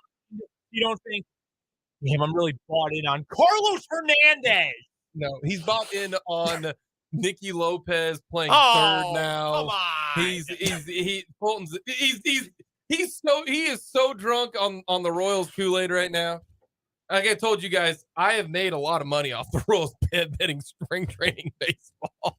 I'm not proud of that, but I've made some money off the Royals. I'm so disappointed. Brendan, Carlos Hernandez. Yeah, you and everyone else. Appreciate you coming by. Talk to you guys at 3. Brendan Brzezinski will be joining you at 3 o'clock. Coming up next, we're going to talk Chiefs O-line.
Mic'd up on this Tuesday. Thank you so much for joining us. Jake Levon, Fulton Caster with you. Go to our website, 580www.com. Fill out our bracket. You have a chance to win some great prizes, including some Royals tickets. Maybe you're just as excited and or drunk on the Royals Kool-Aid as Fulton is. Let us know on the text line. Are you more excited about Royals baseball than Fulton Caster? Listen, all I got to say is Carlos Hernandez for Team Venezuela this afternoon went 2 innings, gave up 1 hit, and struck out 4 to no walks. Was pumping 100 consistently. Okay, and he faced who? It was Team Nicaragua, so I don't want to talk about that. Doesn't matter. Doesn't matter if he's facing Team Nicaragua. Team Nicaragua, captained by old Royals friend Chesler Cuthbert. Their center fielder also has a really cool handlebar mustache. That's where your Kool-Aid is drinking. That's Hey, my guy. it's a lot stronger from Fulton. other places, but that's where Fulton. part of today is. Fulton. Ready? Stop it. Get some help. Listen, I could be more negative. I could be talking about how Brady Singer got shelled by Team Mexico. Yeah, Mexico's got dudes. Not really, though. So, Are they better dudes than Team Nicaragua? Yes. Are they, though, like top end? and No. also Brady Singer last year was a top 10 pitcher in the American League. So, I'm just telling you, we can be more positive than negative. stop it. No. Get some help. I have Winnie said Hunter. this numerous times. I am going to ride this high all the way until late April when the Royals drop to 7-18, and I am just on the precipice of a mental breakdown. I'm prepared for this, but I'm going to ride the good vibes while I can. And I am not going to be the helper. I am going to bury and throw more dirt on you, my man. I'm going to tell you this right now. I'm going to be like, hey, remember, Bowman, you were like, I am not. You're going to be so down, and people are going to be like, hey, you're way too hard on Fulton. I'm going to be like, no, because I told him. I said, you're buying too much into it. The Royals' first 5-game losing streak of the year. I'm going to be so dejected, and Jake is just going to be piling on. No, what I'm going to be doing is betting against the Royals and profiting substantially. I mean, that is a way to do it. Yes. So we got a little odds makers coming up. Little odds makers. But we're gonna start this off and let us know your thoughts. Hit us up on our text line. But now that we've got our O-line set, and as of right now, the offensive line for the Kansas City Chiefs. Juwan Taylor at left tackle, Joe Tooney at left guard, Creed at center, right guard Trey Smith, right tackle is Lucas Niang.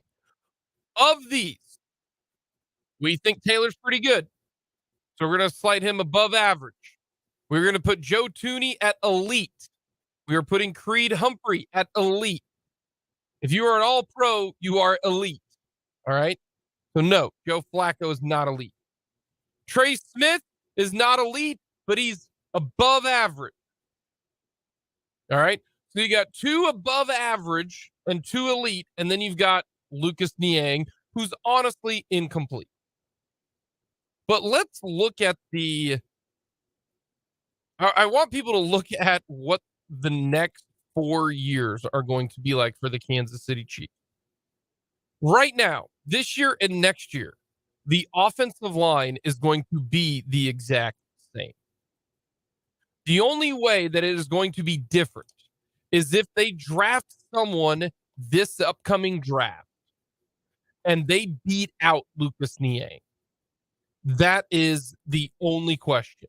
They're not going to trade to me Trey Smith. You're not going to trade Creed Humphrey. You're not trading Joe Tooney. You're not cutting any one of those three. Okay? That's what's going to happen for 23 and 24. They are set. Then the question becomes, what happens in 2025? Do you pay Creed Humphrey? Do you trade Creed Humphrey? Do you, keep Trey Smith? Do you trade it? Because in 2025, here is where I think the Kansas City Chiefs are going to end up going. The Kansas City Chiefs will have 3 offensive linemen who will be the above average or elite from 2023 all the way to 2026. And here's the reason why. Joe Tooney's cap hit is $22 million the next 2 years. But Creed Humphrey and Trey Smith's cap hit the next 2 years combined are $6 million. In 2025, Joe Tooney's cap hit is $22 million. You can cut him and save $18 million. Guess where that $18 million is going to go? I think it's going to go to Creed Humphrey or Trey Smith. And it might even be both. Because the center's not going to take a whole lot of money. And a guard potentially not as well. And there's actually a decent chance that one of them signs an extension after this year. And we don't even have to worry about that. But Joe Tooney might not be on this team in 2025. And if he's not, guess what? At that point in time, you've got Juwan Taylor still under contract in 2025. Creed Humphrey and Trey Smith might be there. So you'll have Taylor, Creed, and Trey Smith. And who knows what they're going to have at the right tackle spot after 2024. But I think there is a great situation that you could have Taylor, Creed Humphrey, Trey Smith, Juwan Taylor, honestly on this team for the next 4 years, 23, 24, 25, and 26. I think there's a decent chance they keep both Creed and Trey Smith and say, we'll keep both of them. We'll let Joe Tooney go. Because we can do that because he can save us $18 million to the cap in 2025. That's why I look at the offensive line for the Kansas City Chiefs. They've got the dudes right now for the next 3 years on the roster. And they can maneuver money, manipulate money very, very easily. Because here's what you can do. You can extend Creed Humphrey at the end of this year. Yeah. His cap hit then in 2025 will be low. And then you extend Creed or Trey Smith the next year when Tooney or when Trey Smith or Creed Humphreys goes up. Then you've got, guess what? A low cap hit for Trey Smith. I think this could work out excellent for the Kansas City Chiefs. If I'm Patrick Mahomes, I am thrilled right now that they've drafted and gone to the free agent market and found guys to protect him. I don't think the Chiefs need Laramie Tunsil. Now, there is a tweet out from ESPN's reporter who covers the Houston Texans that they are not shopping Laramie Tunsil anymore. And I don't want them to. You don't need Laramie Tunsil at this point in time.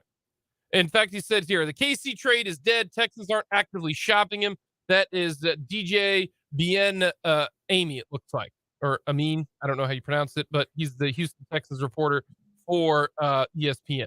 You don't need Laramie Tunsil right now. No. Last year proved it. You needed an above average tackle in Orlando Brown, elite, above average, and then average. All they need in Lucas Niang is to be average. You just need to have pulse. Quit trying to, oh my gosh, if we get Patrick Mahomes, he'll never get sacked again. Newsflash. He didn't get sacked much at all this year despite being pressured because he knows what to do. Invest in other areas. Don't give up a 2024 first round pick. if you're going to do that, if you're saying, yeah, let's trade for our 2024 first round pick and get Laramie Tunsil. No, how about you instead take that 24 pick, trade up this year, and go get the left tackle for cheap for the next 4 years. Don't spend money on a right tackle or a left tackle right now. You just did that. And maybe the Chiefs have found the new way, right? Draft a very athletic right tackle and put him at left tackle. We think he can do it. We've got the infrastructure. We've got Joe Thuney, and Joe Thuney will help out Juwan Taylor just like he helped out Orlando Brown. Don't go and trade Laramie Tunsil. No. If you want to trade for somebody, go give up a first-round pick and go get another pass rusher. If you want to spend money, go get, the Brian Burns of the world that everybody's infatuated with. Give up a first-round pick to get that guy and pay him. So then you got Chris Jones, Brian Burns, George Karlaftis, Mike Dana. Why don't do that? I don't need 5 absolute studs on the offensive line. Give me 4, an average one, a couple decent backups, and we are good to go. Like, I'm so thrilled for the offensive line. It is going to be, it's not like it was a couple years ago where you're like, oh, what are they going to do? It is locked in for this year and next year. And the only way it changes, the Chiefs will get better because they'll draft an offensive tackle or Derrick Bernard slides out to the tackle, and whoever is playing above Lucas Niang will be better than him, and therefore they're going to be better anyway. Like the Chiefs offense is going to score 30 a game for the next 3 years. I couldn't be happier right now with the offensive line. I really, really couldn't. It is going to be terrific. Pass on Laramie Tunsil, and the fact that it's dead makes me feel even better if I'm the Kansas City Chiefs. Yeah, the minute Juwan Taylor got signed, I moved to the camp of, all right, don't need to get Laramie Tunsil. I was on board with Laramie Tunsil before Juwan Taylor got signed. Yes, that would have been a great move. I have no problem paying top dog.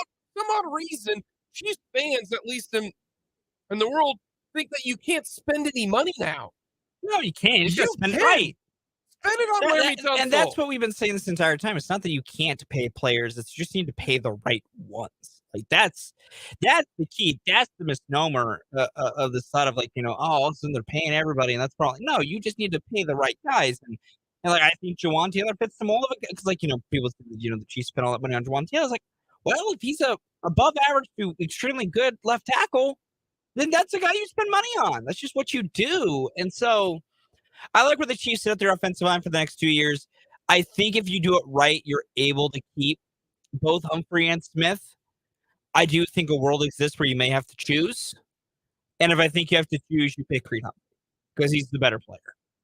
And then you just try to make guard, what you do at the guard spot and things like that work. But I think it's going to be very telling what the Chiefs do extensions going forward because they got 3 guys in total who extension conversations need to be thought about. And I don't know if you can extend all 3. Because you want to try and extend Creed Humphrey. You want to try and extend Trey Smith. And you need to extend L'Jarius Sneed. You have 3 guys that kind of all need to get paid, and you can't probably pay all 3. So I'm very fascinated to see where they go with who they pay. And more importantly, how does adding Juwan Taylor maybe change the calculus on paying both Humphrey and Smith along the line? Do you think with that side freshened up, you can take more risk and maybe letting one of those 2 walk or something of that variety? But no, I think the Chiefs have created this new idea that is have a couple of spots of high-level guys you pay, and then try to, as much as you can in a consistent cycle, draft replacements and trust their development. I think you can keep 2 of the 3. You're correct, but I think also all 3 of those guys, right now the highest paid center. You know who the highest paid center is in the NFL? Oh, I couldn't tell you who that is anymore. Oh, who's the best center? Well, because Jason's not the highest paid center. Jason Kelsey's the highest paid center. Is he really? At $15 million. I thought he was underpaid at center. I truly thought he was underpaid at center. $15 million. Yeah. It doesn't cost a lot. And that's where I think they could make this work is the guys needing to pay are not at elite prime positions. Could Creed Humphrey be chill with an average of $12 million a year? Probably. He's a center. He understands that. Jason Kelsey, 14.25 1 year, $14.25 million deal. That's why. And the other thing too is Jason Kelsey or Creed Humphrey plays a position that doesn't cost a ton. $14 million. Creed Humphrey might be able to sign a contract right then and there. You know who else is not going to require a whole lot of money? L'Jarius Sneed. He's not going to break the bank. And the reason why is he's not, the top corner. He's not a top 5 corner. He's a good corner who fits perfect in the Chiefs scheme. That is the reason why losing him kind of it would be a big deal after this year. But you have to remember, this is the last year of his deal this year in 2023, if I'm not mistaken. Yeah, I think so. So they could do the old low cap hit the next year. Yeah. And then it works out perfectly, low cap. But L'Jarius Sneed is not going to cost you $18 million. He's not. He really isn't. That's why I think L'Jarius Sneed is going to end up costing you maybe 10 to 11.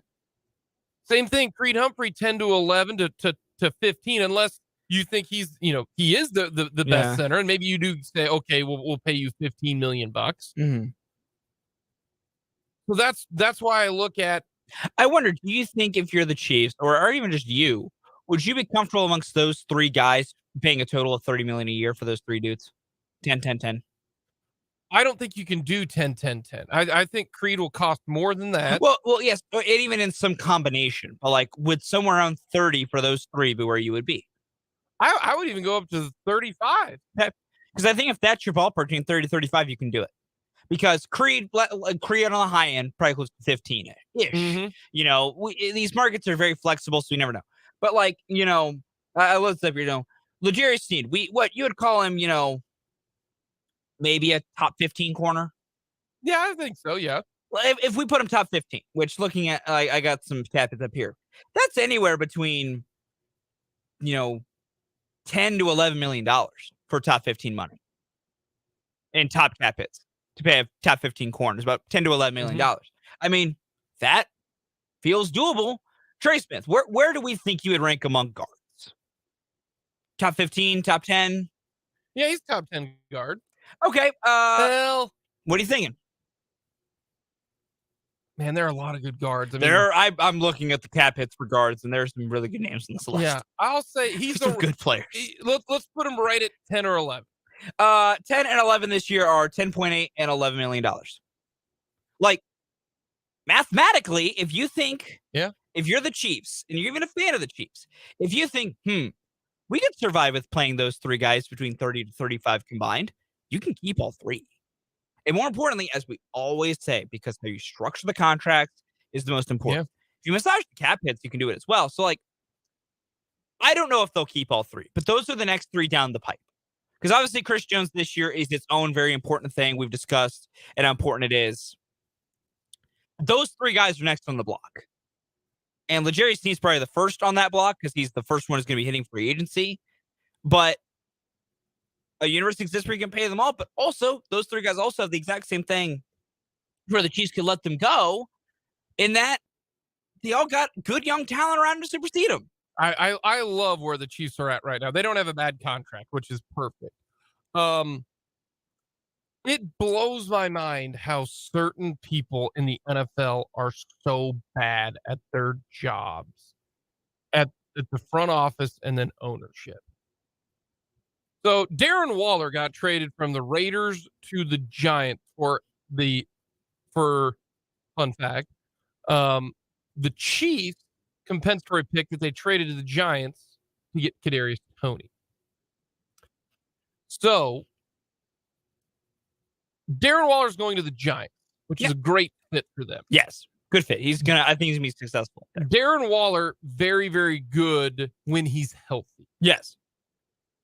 And his cap hit's only $11 million this year, and then 10, and then 10. Surprisingly, yeah. Very good, very good. The Raiders have traded Darren Waller, and they signed Jacoby Myers. Josh Daniel is the king at just ruining a locker room. Yep. It truly is a gift. And, we heard stories from Denver Bronco players who were just like, this dude is just an awful, awful boss. Vic Effer, who covers the Raiders for or for the Athletic, beg your pardon, said this: the Darren Waller trade comes 10 days after Darren Waller's wedding to the Las Vegas Aces guard Kelsey Plum. The timing is only interesting because Josh McDaniels accidentally leaked the news of his wedding to reporters at the NFL Combine. Waller was upset with McDaniels when the Las Vegas Review-Journal posted a story announcing the wedding that was scheduled later in the week. The couple had not publicly announced their plans to get married. I'm not a conspiracy theorist, but I promise you that screams Josh McDaniels just was doing some Josh McDaniels stuff. He accidentally leaked it. You don't accidentally leak guys getting married. That is none of your business. You do that for a reason. Athletes can be as public or as private with their weddings and engagements to stay there, so please. That is a jerk, a Richard move. Because if you are Josh McDaniels because there's two scenarios with that happening. Scenario A, Josh McDaniels is that much of an idiot to not have tact in a media situation, which I don't believe in because you're a head coach of an NFL team. You know how to talk to reporters. Then there is tact B, which is he intentionally did it because he was going to eventually trade Darren Waller or, and made it a different way. And it's easier to be like, well, he wanted out, guys. I have nothing I can do. He doesn't want to be here. I don't know. That's still very mean. The guy wanted to keep it private and he leaked his private info. I get why Darren would be upset. Athletes got enough of their lives that are personal that, what little bit they would like to keep private. Let them keep it private. It's just your head coach doing that is just all that fire me up. Josh McDaniels, ruiner of a locker room and a franchise as a head coach. I'm sorry. You could see this coming. Mark Davis, the fact that you hired this guy has just ruined. And they signed Jacoby Myers. And I was like, hey, okay, Jacoby Myers, Hunter Renfrow, Devontae Adams, Darren Wall.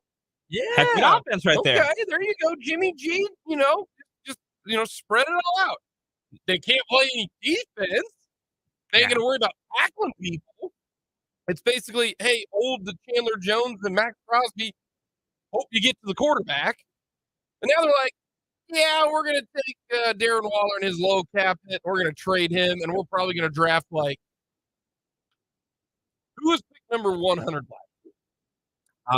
Great question. NFL draft last year, pick number 100 was, and they're going to draft, perfectly, Majai Sanders. Oh, yeah. Jeremy, Tyndall or David Bell. Yeah, that's really going to get the job done there instead of Darren Waller.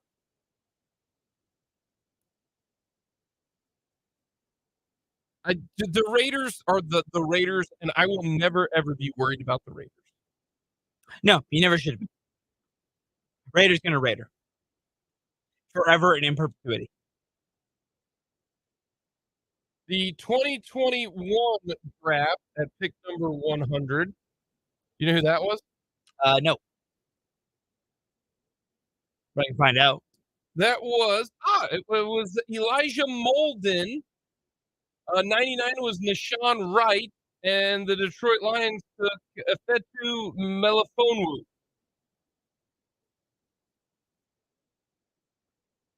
I mean, why would you want to play? You want to talk about free agency?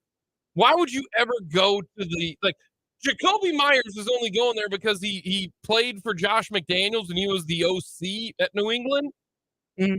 OC Josh McDaniels is different than head coach Josh McDaniels. Just telling you. That is hysterical.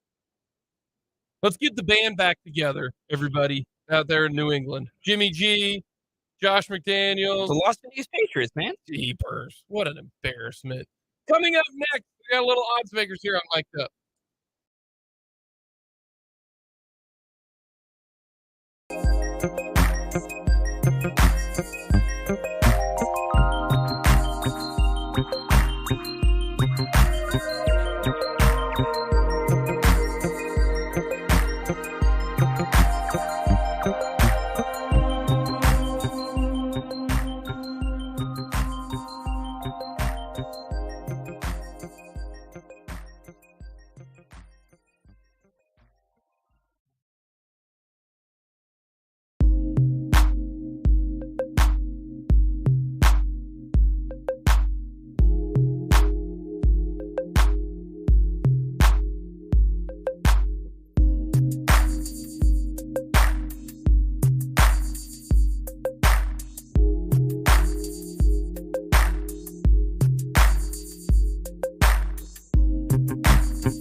The start of the season hasn't begun yet for the Royals, so I'm going to bypass the what's the percentage of the Royals going to win lose 100 games yet. Okay. So we're going to pass that. I'm going to go with this. What are the odds that 2 1 seeds make the Final Four? Give me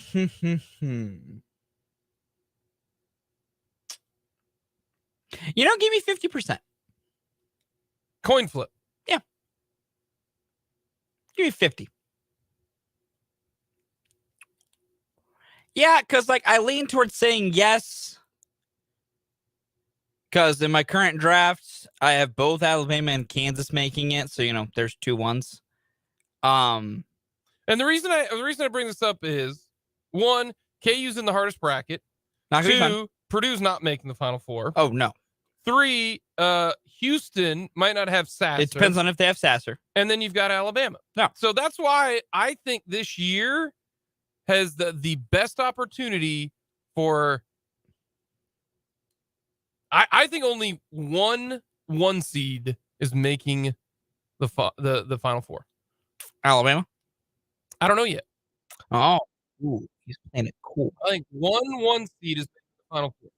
If you had to guess, which one would you pick? I'd probably pick either Houston, Purdue, Bama, or Kansas. Hey, One of those would be the one seed that'll make it there. Okay. Sticking with the NCAA tournament, what are the odds Kansas State makes it to the second weekend? I'm gonna go 30%. Yeah, good conservative number. Mm-hmm. I'll say 30%. That mostly less about Montana State, more about facing either Duke or Providence. I think it's a combined of both. Okay. Winning 2 games, getting to the Sweet Okay. 16. That's tough to do. So I'll say 30% that they'll make it to the Sweet 16. Okay. That's fair. I think that's kind of about where it should be. I feel fairly good about them beating Montana State. Then it just comes down to how they feel that second game. But I think it's up there. I think it's a good chance. What are the odds that more teams from the Big 12 make the Sweet 16 than don't? Well, let me put it this way. What are the odds that the Big 12 gets 4 teams to the Sweet 16? That they get more than half of their teams to the Sweet 16. Yep.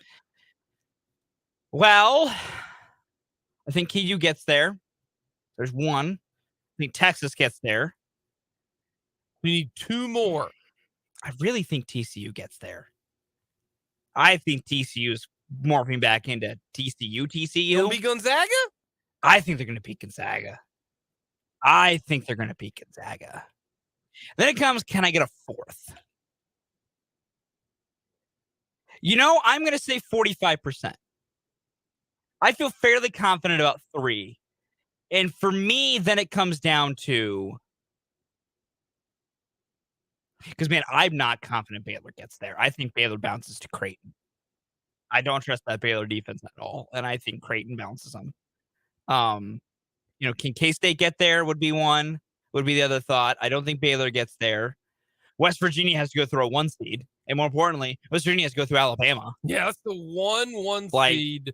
I think West Virginia is scrappy. I think they make it to the round of 32. I think they beat Maryland. But, man, Alabama's a buzzsaw. And then I think Iowa State loses first round. So, I mean, for me, it really comes down to, unless I'm missing somebody, can K-State make it? And then, man, really comes down to, can K-State make it? There is a Big 12 team I feel like I'm forgetting, or maybe I've named them all. Iowa State. I think they bounce first round. You think Mississippi State's beating them? I think Pitt's beating them. Pitt ain't gonna get there. Put Pitt in. I think you just like saying that because it rhymes. I mean, partly, but also I legit listen. When I don't know teams, I have to go to the numbers, and the numbers tell me Pitt should win. And then I'm sorry, I don't know how Iowa State has won games recently. I don't know how, and so I just will keep picking them to lose. It keeps backfiring on me. But either way, me trying to ramble through teams to the side here, I think about 45%. I feel confident about 3. So then it comes down to, but it's the 4th is where I'm not super confident. I wish Gonzaga and Xavier were flipped, or TCU and Iowa State were flipped, because if TCU was facing Mississippi State or Pitt, and then they'd face Xavier, I would take TCU to the Sweet 16. Like, I really, really would. That's fair. I think Gonzaga as a 3 seed is crazy dangerous. And they got a big man inside in Timmy, who's, I think, 28 years old. I thought it was like 33. So, it's tough. Like, looking at my current draft that's not finalized, I have 4. I have K-State making it to the Sweet 16, along with Texas, KU. There you go. Like, but I just picking that 4th one's hard. But Cat's got a chance, and I think they're the best chance for the 4th one. I really like. I think TCU's really coming into the right form right now. It's a bummer that they didn't put somebody else in at the 11th seed against Providence, because then you could have the Kentucky Wildcats, the Kansas State Wildcats, the Montana Bobcats, and they could have put, like NC State could have been the Wolf Pack, Yeah. Trying to think, because let's see, because we got an 11 here. What other 11s? Because I got Nevada. That's just a bummer. Yeah, that kind of is a bummer because, related. Bulldogs and Panthers for. Oh, well, I mean, Pitt. Panther. Yeah, it's cat. It's like that would have fit. Kept with the cat theme. It's a bummer. Yeah, NC State or Pitt would have been. These are the things choice. I think about. Yeah. Mascot time is very fun this time of year because also you get to learn what teams' mascots are because there's some teams in here you go, oh, that's what their mascot is? Like the Islanders. Yeah, San Corpus Christi is the Islanders. Awesome. I've never been happier than the time years ago that I learned Furman was the Paladins. What is a paladin? A holy warrior. So usually some kind of religious knight. So a knight. A knight of a religious order is usually what a paladin is. Okay. Shout out Dungeons and Dragons nerds and RPG people. You know what's up. Does a cavalier take down a paladin? Depends. They would both be an ability to fight on horseback. Yep. Paladins can be mounted. But more importantly, I think the paladin is usually going to be a little bit more built for the hand-to-hand combat than the cavalier. Because I think once the cavalier is dismounted, the paladin would take him down. Okay. Because cavaliers are usually a bit more light in their armor setup because they're built to be a horse-ridden fighter. Whereas I think the paladin, as long as the paladin gets the cavalier off the horse. But if the cavalier can stay on the horse, the cavalier's got a big advantage. What is a Crimson Tide? Are we going with this an elephant? I think we have to go with the elephant because that's what Alabama uses because I don't know else what a Crimson Tide is. But you can't. You got to go with the Crimson Tide. I got nothing, man. Their mascot's an elephant. Which, an elephant versus a terrapin or a mountaineer in the second round. Not good. Oh, a mountaineer kills an elephant for sure. He's got a musket. You know elephants need elephant guns to take them down, right? Slowly but surely, they're going to take that puppy down. No, the elephant would win hands down. No, because the musketeer would fire off one musket. Mountaineer, not musketeer. Mountaineer. The mountaineer can stand far away, and the elephant's going to charge him and run him over. No, You were chased by an elephant. You understand this. Yes, I literally touched an elephant. Yes. You can be a long distance away from an elephant and keep shooting at it. Listen, if we're saying the mountaineer has to use some kind of an early musket-style rifle, this is also incredibly inaccurate. I'm going to take the mountaineer for that. I would take the elephant. What is the College of Charleston? That's a great question that I don't know the answer to. I'm going to look it up, though. Because a bear wins the bottom half of that division. Baylor's taking down a tiger, a wildcat, a friar. College of Charleston, the Cougars. Yeah, I think West Virginia wins that. Yeah, because a Mountaineer takes down an Aztec easily. I mean, West Virginia is facing Maryland, so a Mountaineer is taking down a Terrapin. Well, yeah, I'm talking like further along. Obviously, yes. So you're saying that an Aztec is going to go all the way to where it would face a Mountaineer? Yes. Okay. So you think an Aztec can beat a Cougar? Yes. Okay, that's fair. Yeah. Okay, and then, I mean, does an Aztec beat a Paladin? Does it beat a Cavalier? The Bear wins that whole division. Yeah, it's beating the Blue Jay is losing to the Wolf Pack immediately. A Bear is beating a Gaucho. It doesn't matter. The Bear's rolling. Yeah. So I think the Aggies losing to a Tiger. Yeah. Come on, you got two Tigers in that a bear, in that section. A Bear versus look at that, Big 12 versus Big 12. Toughest conference. Can a West Virginia Mountaineer take down a Bear? I think it might. I mean, it's got to go through an elephant first. And you think it's going to beat an elephant? That's true. That is true. You think it's going to beat an elephant? But see, I don't think it's an elephant. I think it's the Crimson Tide. I think it's like But the representation of the Crimson Tide is an elephant. So we're saying Iowa State isn't a cyclone, it's a bird? Okay, that's a little different. It's the same thing. we can definitively say what a cyclone is. It's a twister. Yes. Can you definitively tell me what a crimson tide Then is? you lose by default. So therefore, congratulations, the Islanders advance because they're going to beat a Red Hawk. Because that's what SEMO is. Yeah. So Bear advance, easy stuff. There you go. That's the South region. We'll do the next region tomorrow. Coming up next, we'll get to a few more news when it comes to the NFL and free agency.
Finishing up this Tuesday edition of Mic'd Up. Coming up tomorrow, Dana Brennan will be up in Des Moines. KU speaks to the media tomorrow at 11:55. Will Bill Self be speaking? Will he be answered any question about basketball? I like to think so. Or is it all going to be a about couple. his two stints or the stints put in? I think And a he'll heart get at least one about his health, and he will quickly say he's fine. He doesn't want to talk about it. And then someone else will probably try to follow up, and Bill will go, I'm not talking about it. And then everyone will get the message and stop. He'll get a few. And I think Bill will quickly go, I'm fine. I am here. That's my private medical info. I don't want to talk about it. and people probably quickly stop talking. NCAA media is a tiny bit better at the big tournament stage than like Super Bowl media is about knocking it off with questions that guys don't want to answer.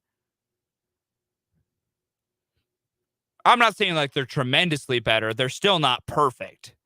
But they're, from the things I since I've paid more attention to the media portion, they're better about not like berating the same question over and over if a guy doesn't want to answer. So he'll get a couple and then he'll be out to hoops. But someone, 100%, someone's going to say, you doing okay? What was it like? Because they're just going to.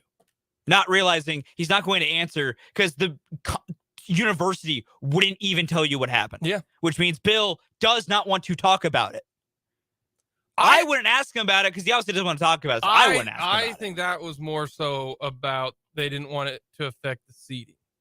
I mean, that's also possible too. But at the same time, Bill has control over that, and he didn't want it to get out for whatever reasons it would be. So, but no, someone is probably going to ask about it and just try to get more information. Because, yeah, they say he's going to be there coaching. Yeah, he's going to coach this week. So that's at 11:55. We'll try to get that audio as soon as we can from the guys at Des Moines tomorrow. K-State, they are speaking during KU's game at 1 o'clock. Or no, 2 o'clock. 1 o'clock. 1 o'clock. It's 1 o'clock. 1 o'clock. Yeah, because it's Eastern time. Yeah. 2 o'clock Greensboro time, 1 o'clock our time. So that'll be interesting to see what Self has to say tomorrow. Tell the guys they were too soft. Talk about how they had an extra day off when they played Texas. Yeah, that was the last time we heard from Bill. No, I take that back. No, because we heard from him at the Big 12 tournament outside the hotel that they always do. Yeah. I'll tell you what, Bill Self was not soft if you go in and you get a heart cath and you have stents put in and then you come back a week later and you're coaching. That is the definition of not soft. Listen, Bill Self has earned every right to call his players soft because there might not be a less soft coach. That's true. Like, some coaches are like, man, you're calling your players soft? Really? Bill Self is like, oh, yep, we get it. Yeah. We understand where you're coming from. Which, man, that is his death taxes early season Bill Self calling the team the softest he's ever coached. Happened again this year. It's really funny every time. We'll find out tomorrow, 11:55. We'll get that info right out of the gate tomorrow. Again, all of our coverage from the NCAA tournament for KU and K-State brought to you by Lewis Toyota of Topeka. Shop local, shop Lewis. You can get your oil change in under 1 hour at Lewis Toyota, I-470 and Fairlawn. Coming up next, we'll wrap things up with the mic drop.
All right, Fulton, what is your mic drop? We can argue all we want whether the games tonight are actually part of the NCAA tournament and whether they count as NCAA tournament wins. I don't care about that argument. What I care about is the tournament technically begins tonight because we actually got basketball games on our screen at sites with the, all the proper flair and circumstance of an NCAA tournament game. And that's all that matters. And it's going to be very fun because I get to watch, hopefully, some very fun basketball tonight. Go Islanders, go Panthers. As an owner, who you decide to lead your franchise is mind-blowing how bad some owners are. Josh McDaniels, what a putz. Like, what a bum. He really is a bum. I'm so glad that he's in the AFC West. I really, really am. Coming up, we got 580 Sports Talk. We'll talk to you tomorrow at noon here on 580 WIBW.